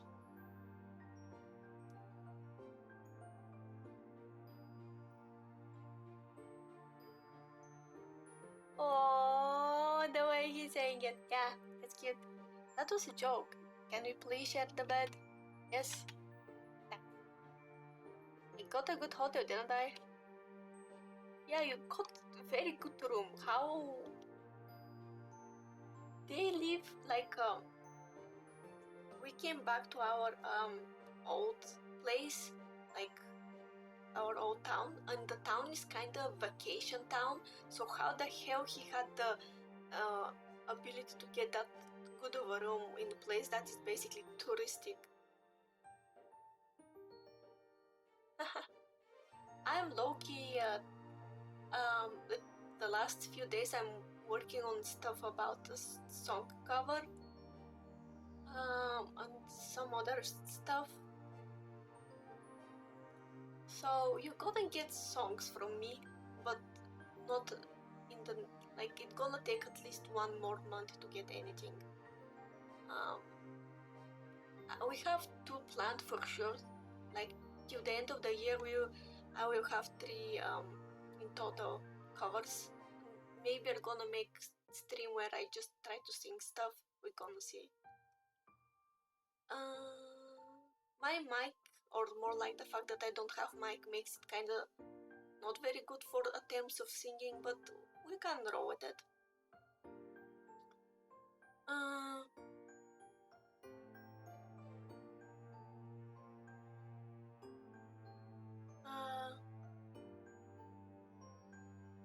Oh yeah, it actually looks like his room in Kyra's place. Huh, I never thought about that. Cough about it, is it exaggeratedly? Well, the room was like a good hotel room, so that means that this is a good hotel room. You and Kov continued the chat. As you settled in, you unpacked some of your stuff and checked out how the room amenities. Kov pointed out the mini fridge and started puzzling over what food could be ordered to the room. However, the fact was you both were exhausted. It didn't take too many yawns before you both changed into pajamas and called it a day. You had to handle along the wall to locate the light switch. When you finally found it, you flicked it off with a sense of triumph. Thank you for joining! Thank you for joining. See you tomorrow if you can make it and want to join us. Bye! I forget that you go to bed really early, but did you have a nice sleep?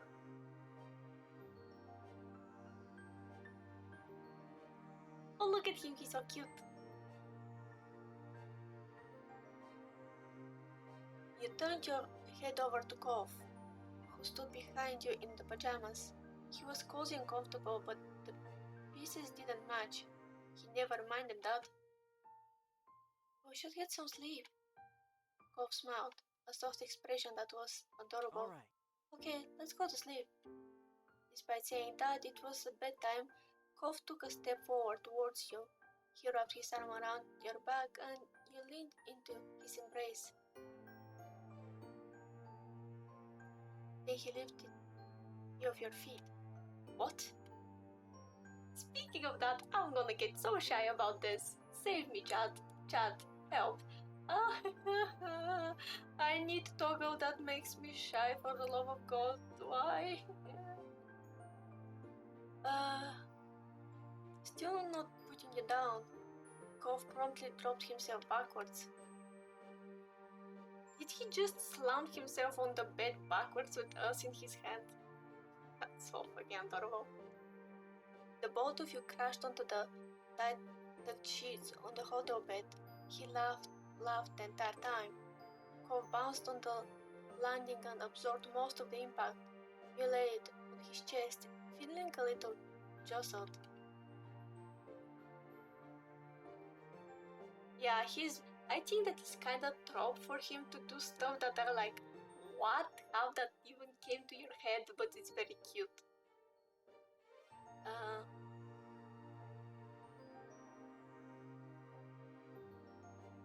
You shook your head jokingly. His laughter turned into snort. He smiled up at the ceiling, a thought clearly crystallizing.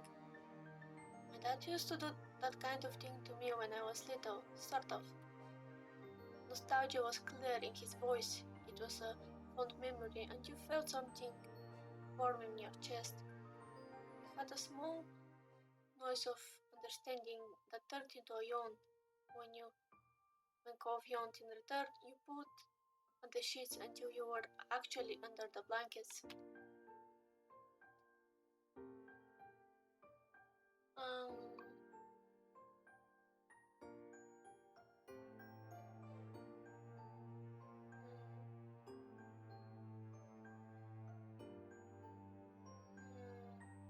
I don't like any of the options though. That's the one that I most vibe with, but it still isn't the best. Oh, we can do action after it, so it's gonna kind of clear the situation a bit more. Okay.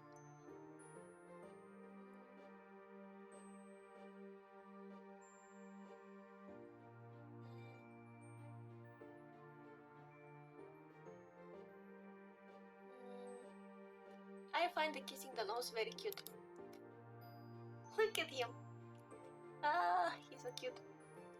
You wrote and propped yourself up on your elbows so that you could give Cove a quick peck on the nose. No. I just find doing the cute stuff more. I like cute stuff.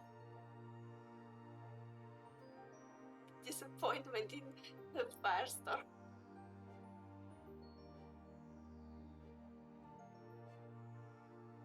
Steamy goodness. I mean, in our relationship, we're more cute than steamy in all sense possible, so. He beamed back at you, obviously enjoying his goodnight kiss. Cove wrapped his arms around you and snuggled next to you. He let out a content breath. You reached out to hold Cove under one arm and then used your other hand to comb through his hair. Oh god, that sounds so cute. The two of you relaxed into one another, and you knew neither of you would want to be anywhere else. Can't believe we're really here. Eunice and everyone else are gonna be here in Sunsetport again. I was staring at all the scenery going by while we were driving here, and it honestly felt like we never left. He ran a hand down his face. I mean, in some way it feels like it's been ages and everything's different. Some of that is definitely because I'm staying at a hotel instead of being in my room at that spot. Yeah.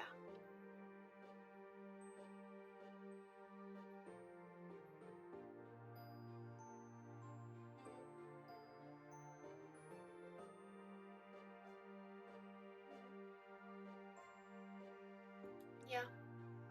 Kov nodded. He understood completely. And looking, Ion forced an interruption into the statement. Kov wasn't there. Undarted. I'm looking forward to this. He tucked his head into your neck. You felt his lashes flutter close against your skin. Same here. See you tomorrow. I'll see you tomorrow, Zero. His words were a whisper to you barely heard. It might not even have been the exact. You might have just been guessing. Kov always had a habit of mumbling. Why? What the fuck? The lashes explanation? It's kinda. No, he's not.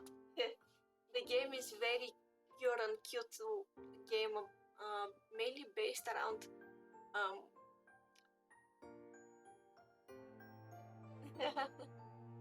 no way. The game is based on you kinda. Yeah. The game is mainly made so you can explore how you yourself identify and whatnot. That's why I wanted really to play the game, because it allows you to use different pronouns and whatnot. And yeah, and it's also very cute. He's basically the epitome of cute small being. And yeah, it was okay either way. Whenever you heard it or only thought you heard, the sentiment was true regardless. Don't say that. Kov would see you tomorrow. When he opened his eyes and the sunlight returned to your hometown on Sunset Park, you comfortably drifted off to sleep and eagerly awaited seeing Kov tomorrows as well. Your eyes gently opened to see a dim, unfamiliar ceiling. You recalled you were at a hotel room. Yawning, your muscles felt relaxed and warm enough that sleep threatened to pull you under again. Morning, Kov's voice brought you back to consciousness. The heat made sense now. You knew the comfortable weight against you was your boyfriend. His arm was draped around you, and his fingers were lightly drawing shapes on your pajamas. You twisted over to his face, to face him fully. Morning, do you sleep well? I did. The expression on his face softened with a content sigh. You felt his index finger slightly traced out the shape of a heart. There is nothing but a good dreams when you're around. Oh my god. He can be such a charmer if he wants. A firestorm. Oh god, my chat is going down bad for everything. That looks pretty, I swear.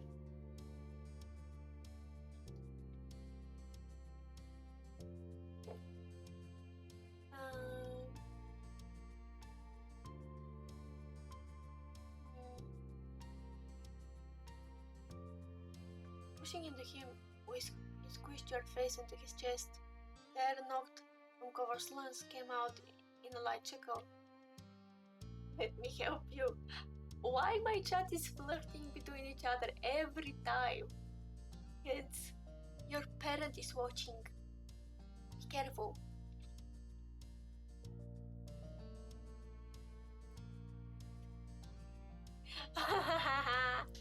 Can't cheat on page. Oh god, you guys are insane. Kov closed his eyes. His hand found the middle of your back again, and he held it there, enjoying the closeness of the moment. Neither of you were making any moves to get up and actually start the day.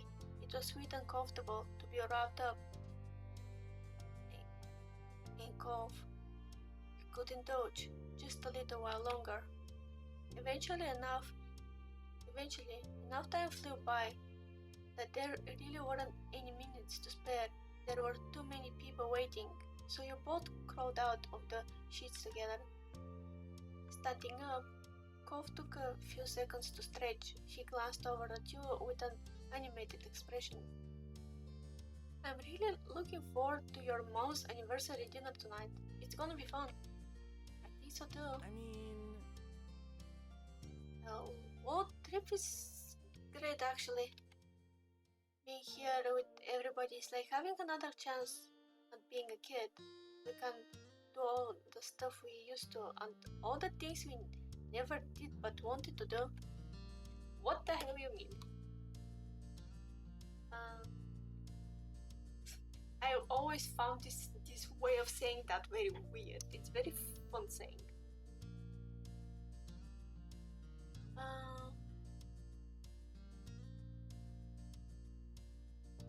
Yeah, it's good to be back. I didn't think I was away enough to really be homesick, but now that we're here, I get it. Yeah, it'll be great today when we're back together with everyone. Well, we better get back to it, huh? We've got a pretty full schedule ahead of us for your mom's big day.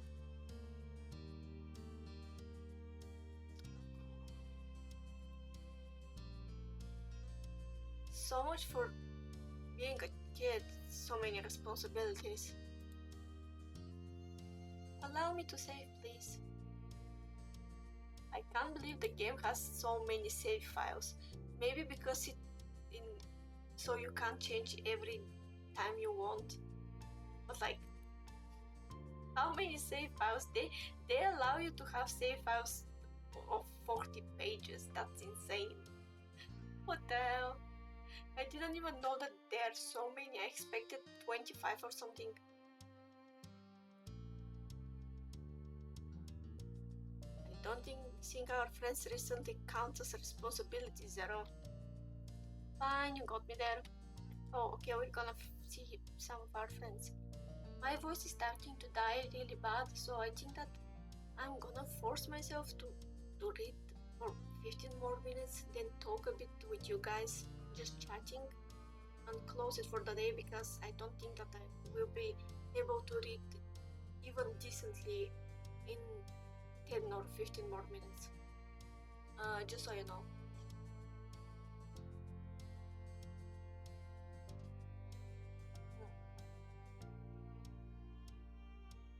Yeah, I know, I'm drinking water, but it doesn't help my voice. I drink way more water now than I did before becoming Vtuber. But it's just my voice is generally very fragile, especially when I read and talk a lot. Like, it's not just me commenting on game, but the game itself is based on me talking.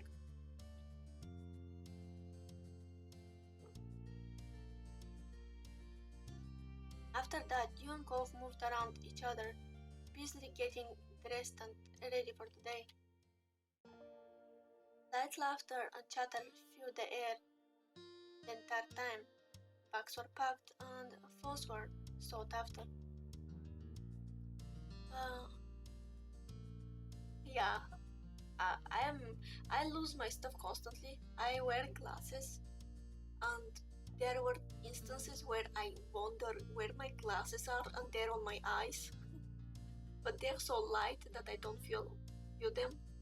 And since I wear glasses for all my 200 years of living, I'm way too used to them sometimes.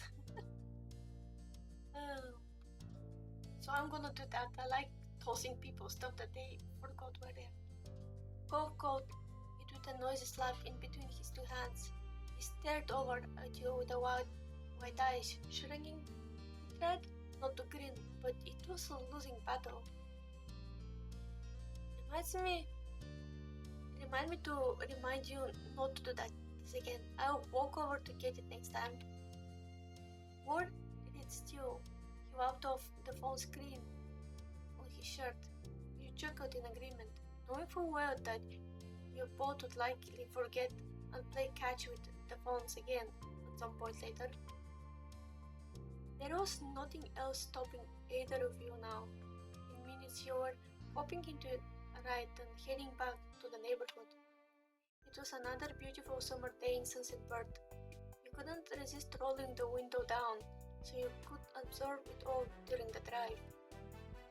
Cole sat across the seat from you near the opposite window. His gaze was locked outside, catching all the old landmarks the vehicle was passing. Your spirit rose even higher the moment you made it home once more. Eager, you hopped out of the car and let yourself inside. Your moms knew you were going to be there that morning. But the second you made it past the threshold, an excited scream nearly scared you out of your shoes. Hi. Oh my god, she looks so different! What the hell, she changed so much? She dyed her hair pink. Her hair was like kinda gingery before. That's our cousin for people who don't know. Oh my god, she changed a lot. What the hell? Zero, you're here! And guess what? I'm here too. While your hair rate settled, a broad grin quickly took over your whole face. Seeing your cousin moved out on her own, you'd noticed that she really found her own groove. She was still the same loving person she'd always been inside, but she expressed herself in new ways. She was strong, kind, and smart. Over the past few years, she graduated college with a degree in history. The last you heard, she was pursuing her dreams, working towards getting into the music industry. I can't see that coming. She had the energy of somebody who's gonna try to be what we call pop star. Like, she just had that vibe. Excited, you shouted just as loud as she did. They hugged you tightly, nearly knocking you off your feet. He leaned to the side to glance past you and meet Cole's eyes. The grin on her face widened when she waved. Hey, Cole! Hey, nice to see you, Lee. Gotten practically at dawn. It was a whole thing, but at least I made it here alive. Lee exhaled and slumped her shoulders to emphasize how exhausting the ordeal was. Behind her, Liz made her way over. She crossed her arms at the scene. I'm here too, in case you were wondering.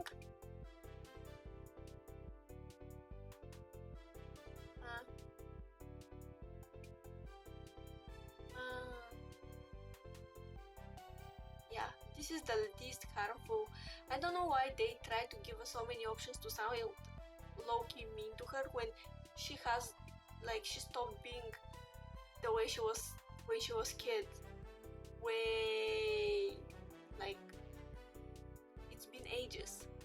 So there's no point of us to be against each other from years. His lip twitched before twisting into a smug smile. She brushed a stray hair out of her face. Hey. You make it sound like I'm always following you around.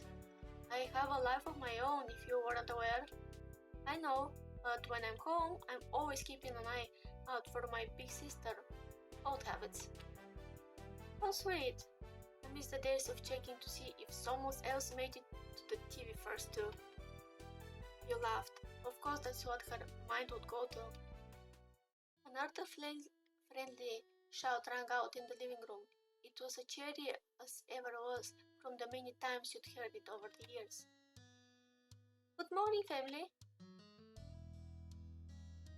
Your parents both came out from the hall together. Morning. Well, Now that everyone is here, I do have a little something to mention. Mom put her hand loving over her wife's. Mom leaned her head into Ma with a matching affection. We're all still having dinner together, but Mom here actually made the plans to take me out to brunch to celebrate our anniversary. Just the two of us. Please. She hooked an arm around Emma's waist. Sorry to push you out, but I'm sure the group of mature grown-ups will be able to entertain themselves for afternoon. We don't need to find a babysitter or anything. Yeah, they're so pretty. The only one who looks kind of funny is Mr. Holden, and the only reason is because he let his hair grow out long without tying it up, and it looks so uncomfortable being in his face. Cole has even longer hair than his dad, but he keeps it in a this kind of bobtail kind of thingy.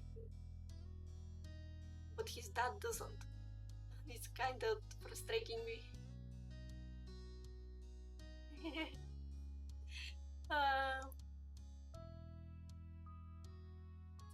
Totally. Yeah. Yeah, have fun, moms. Don't worry about it. We can survive that easy and enjoy your brunch.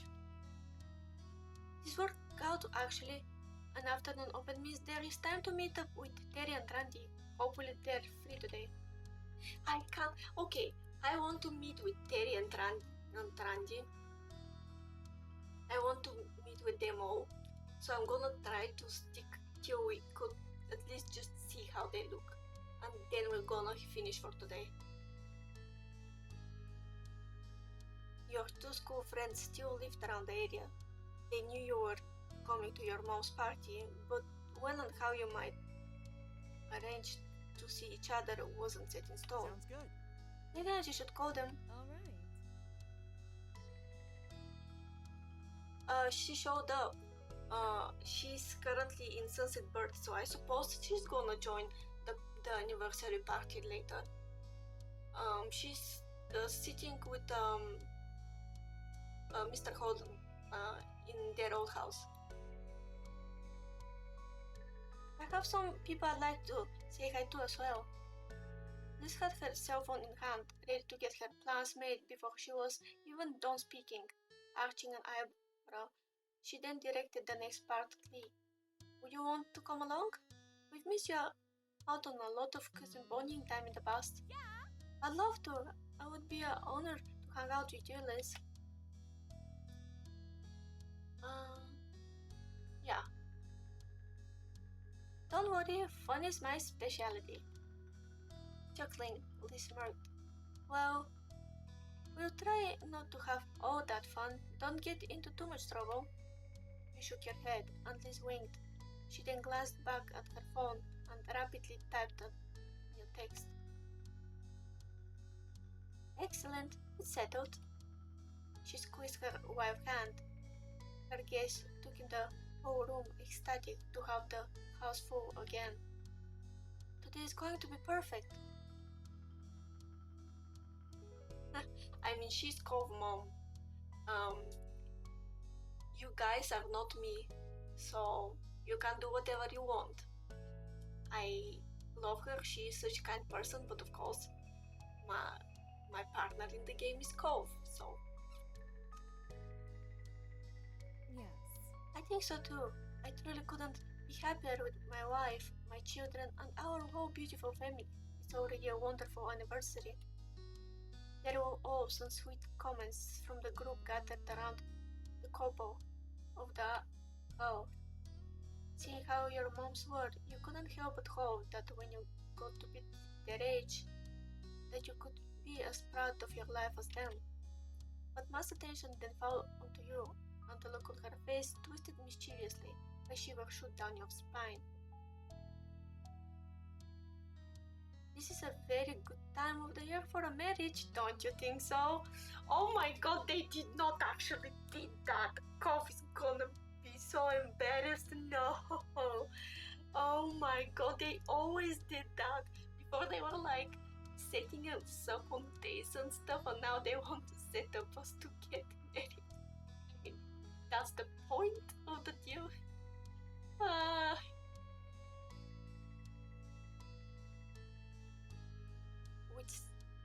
Terry's eyes eagerly slided over to Yuan Kov. Shocked at her implication, his cheeks burst red. There was no missing the meaning in Ma's words. She was clear as a bell, and she knew it. You might left the plan you'd been creating. You had making moves in that direction.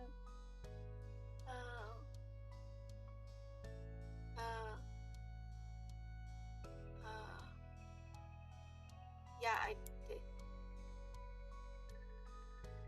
But you stared straight ahead, trying to conceal the marriage thoughts spinning in your head. The last thing you wanted was to pressure him into acting before he was ready. You caught Kov's shy rubbing at the slight scar that was still visible on his arm. His stuttering never quite reached full sentences. It instead turned into a silence. Kov's brain was shutting down. Ma had sympathy for him. Don't have to say anything. It's just a little thing to ponder. It's so funny. Bruh, our parents are... Oh god. At that, Kov's mouth snapped shut. With a stiff nod, he quickly glanced at you. It was only the two of you here. You got the impression he would have had something to say. For now, a meaningful look was all there was. Right then, let's get back to what we were doing. After that, you enthusiastically began setting up plans to meet up with your friends. They were both able to come see you, having kept their schedules free for this, and you couldn't wait. Kov was also speedily sending text messages. Since you conveyed the plans to Terry and Randy, you imagined that he was letting his parents know about what he was going to be up to. The group continued to chat and catch up until it was the time for your mom's brunch and your big meetup with your friends. Soon enough, everyone was out of the door looking forward to their fun-filling afternoon and the dinner later that night. Once outside of the neighborhood street, you looked at Kov. He stood at your side with a bent smile. Terry and Randy were driving into town while you and Kov were traveling on foot to meet them at the easier to reach spot. Man, we really are kids in Sunset Bird again. Have to really rely on other people who actually have cars to really get anywhere. Now we're stuck walking to whatever is nearby.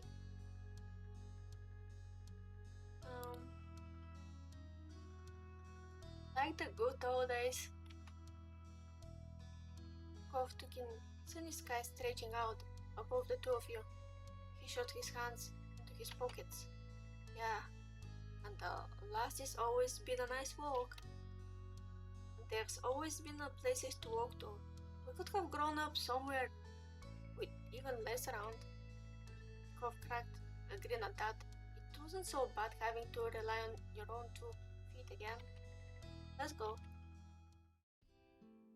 You bounced forward several steps and shot Kov a playful look over your shoulder. With that, the two of you began your trip down the old road. It was a casual stroll into town, and before you knew it, you were on one of the large parking lots in Sunset Bird. It was the one that used to have a little crepe stall. Remembering the delicious smell, you got lost in thought. The store did well enough that it moved into a full-sized building a couple years ago now. You've seen pictures, it was very cute. The parking lot was now just, well, an empty lot that cars could theoretically park in. Not many took the offer. Kov pulled out his phone, texting Terry and Randy in a group chat to let them know you'd made it. Someone must have answered already because Kov gave you a status update while still staring at the screen. Randy texted it, I can see you. Oh, the blare of car horn cut you off. You and Kov both turned towards the source of the noise. One of the windows rolled down. Hey, buddies. That's Terry! Oh my god, we haven't seen Terry after the whole thing with the transition and everything. Oh my god, I can't wait. Your friends have arrived, making a spectacle of it as expected. Being the only car meant that they got to pick off the lot, so they pulled to a spot in front of you. The window closed back up, and instead of the two front doors popped open, Terry and Miranda stepped out onto the pavement. Hi Cole, hi Zero. Oh, she's so cute. With a cheery wave, Miranda skipped towards you. Terry, on the other hand, walked speedily over to Cove, squeezing him into a hug. A quiet laugh escaped Cove, along with the majority of the air of his lungs. He didn't fight the construction, but instead gave Terry's back a pat with a large grin spreading across his face. Ah, look at Terry! Oh my god! I can't believe that actually happened. I'm so fucking happy. If you remember the last time when you learned that Terry came out as trans and everything, I was more happy about him than anything else that happened in the previous part of the game. Oh my god, look at him, he's so cute. He's so cute. Hello. When he let Cove go, Terry came right up to you. He held his fist up for you to bump it. Sidestepping his fist, you wrapped Terry into a big hug. He held you back tightly, rocking you back and forth excitedly. It felt so nice to have your friends around, reunited as adults. Terry was currently a full-time lifeguard down at the busier beach at town over. You were proud of him. It helped a lot of people in his line of work. And in recent years, you and Terry were able to form an even closer bond. It was reassuring to have a friend who knew what it was like to go through changing parts of their identity. You could go to him for understanding and knew that Terry felt the same about you. Miranda took Cove's hand, now yours in her eyes alight. She gave you both a gentle squeeze. So great. I'm so happy to see you again. Hey Terry, hi Miranda. He answered sadly. It was clear that he was equally glad to see them. This reunion was long awaited. Okay, so, since my voice is actually barely holding on, I'm going to put my BGM and close the game for now and change to the other scene.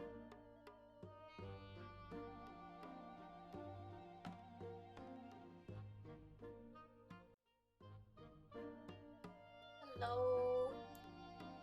Hi. I'm here. Wait, let me move a bit so you can see me better. Yay.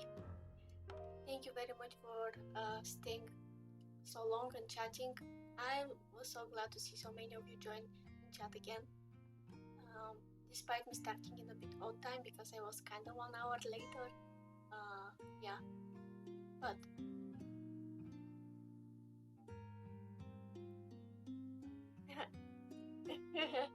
I mean, I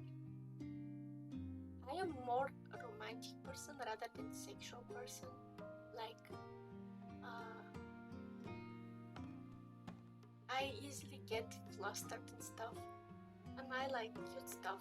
Even though one of my favorite anime and movie genres are like actually psychological and thriller and dark messed up stuff, I also have a soft spot for cute romantic drama stories. It's kind of both extremes. While we are chatting, I'm gonna check who we can read.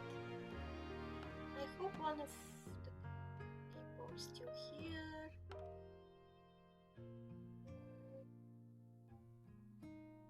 Oh god.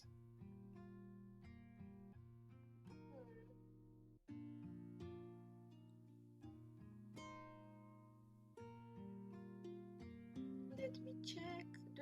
Did you enjoy today's stream? I hope you had fun. I'm sorry for my voice dying so easy.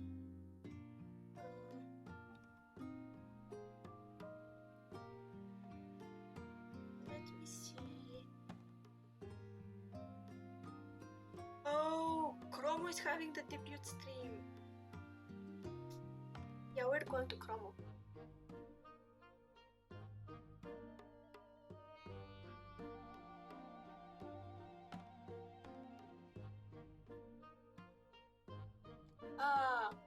I mean, I have seen the first 6 episodes of Eva, and I know about Shinji and Kaoru. Shinji is clearly bi or gay, and he's 14. It took him a while to understand that. And the whole series is tightly based on understanding yourself and a bunch of religious and non-religious symbolism. Someday I'm gonna make a talk about it, but since I look at it more of a perspective of somebody who likes writing stories, I see it as cute, but I understand why it's sexual at the same time. So yeah, we are going to visit Chromo. Chromo is having his official debut and birthday today, so I want you to be very nice and congratulate if possible. And yeah, if you want to send raid message, use just the coffee mod and zero coffee mod, zero raid, coffee mod, zero raid if you want to have raid message, since several times you ask about raid message, so I decided to give it directly. Again, take care of yourself, drink water more than me, grab a snack if you can, and if it's not too late for it. Although I eat at the middle of the night, I'm the last person to say anything on the question. Yeah, I probably gonna do that. I need to put several commands that I'm still not sure how to make. I'm soon gonna also make it so my streams have subtitles in case somebody who is without hearing is watching, so they can read. There is like a plugin that allows that for OBS. But yeah, we're gonna see each other tomorrow for something, I don't know what, and we're gonna have fun, maybe a bit earlier than today. We're gonna see. And yeah, I hope that you had fun, and know that you always can join us here on Twitch or watch my VODs on YouTube, especially you, Vod people. I'm sorry that I sometimes forget to mention you more often, but thank you for the support and for checking my stuff. So yeah, we're rating the birthday boy, and that is for today. Bye!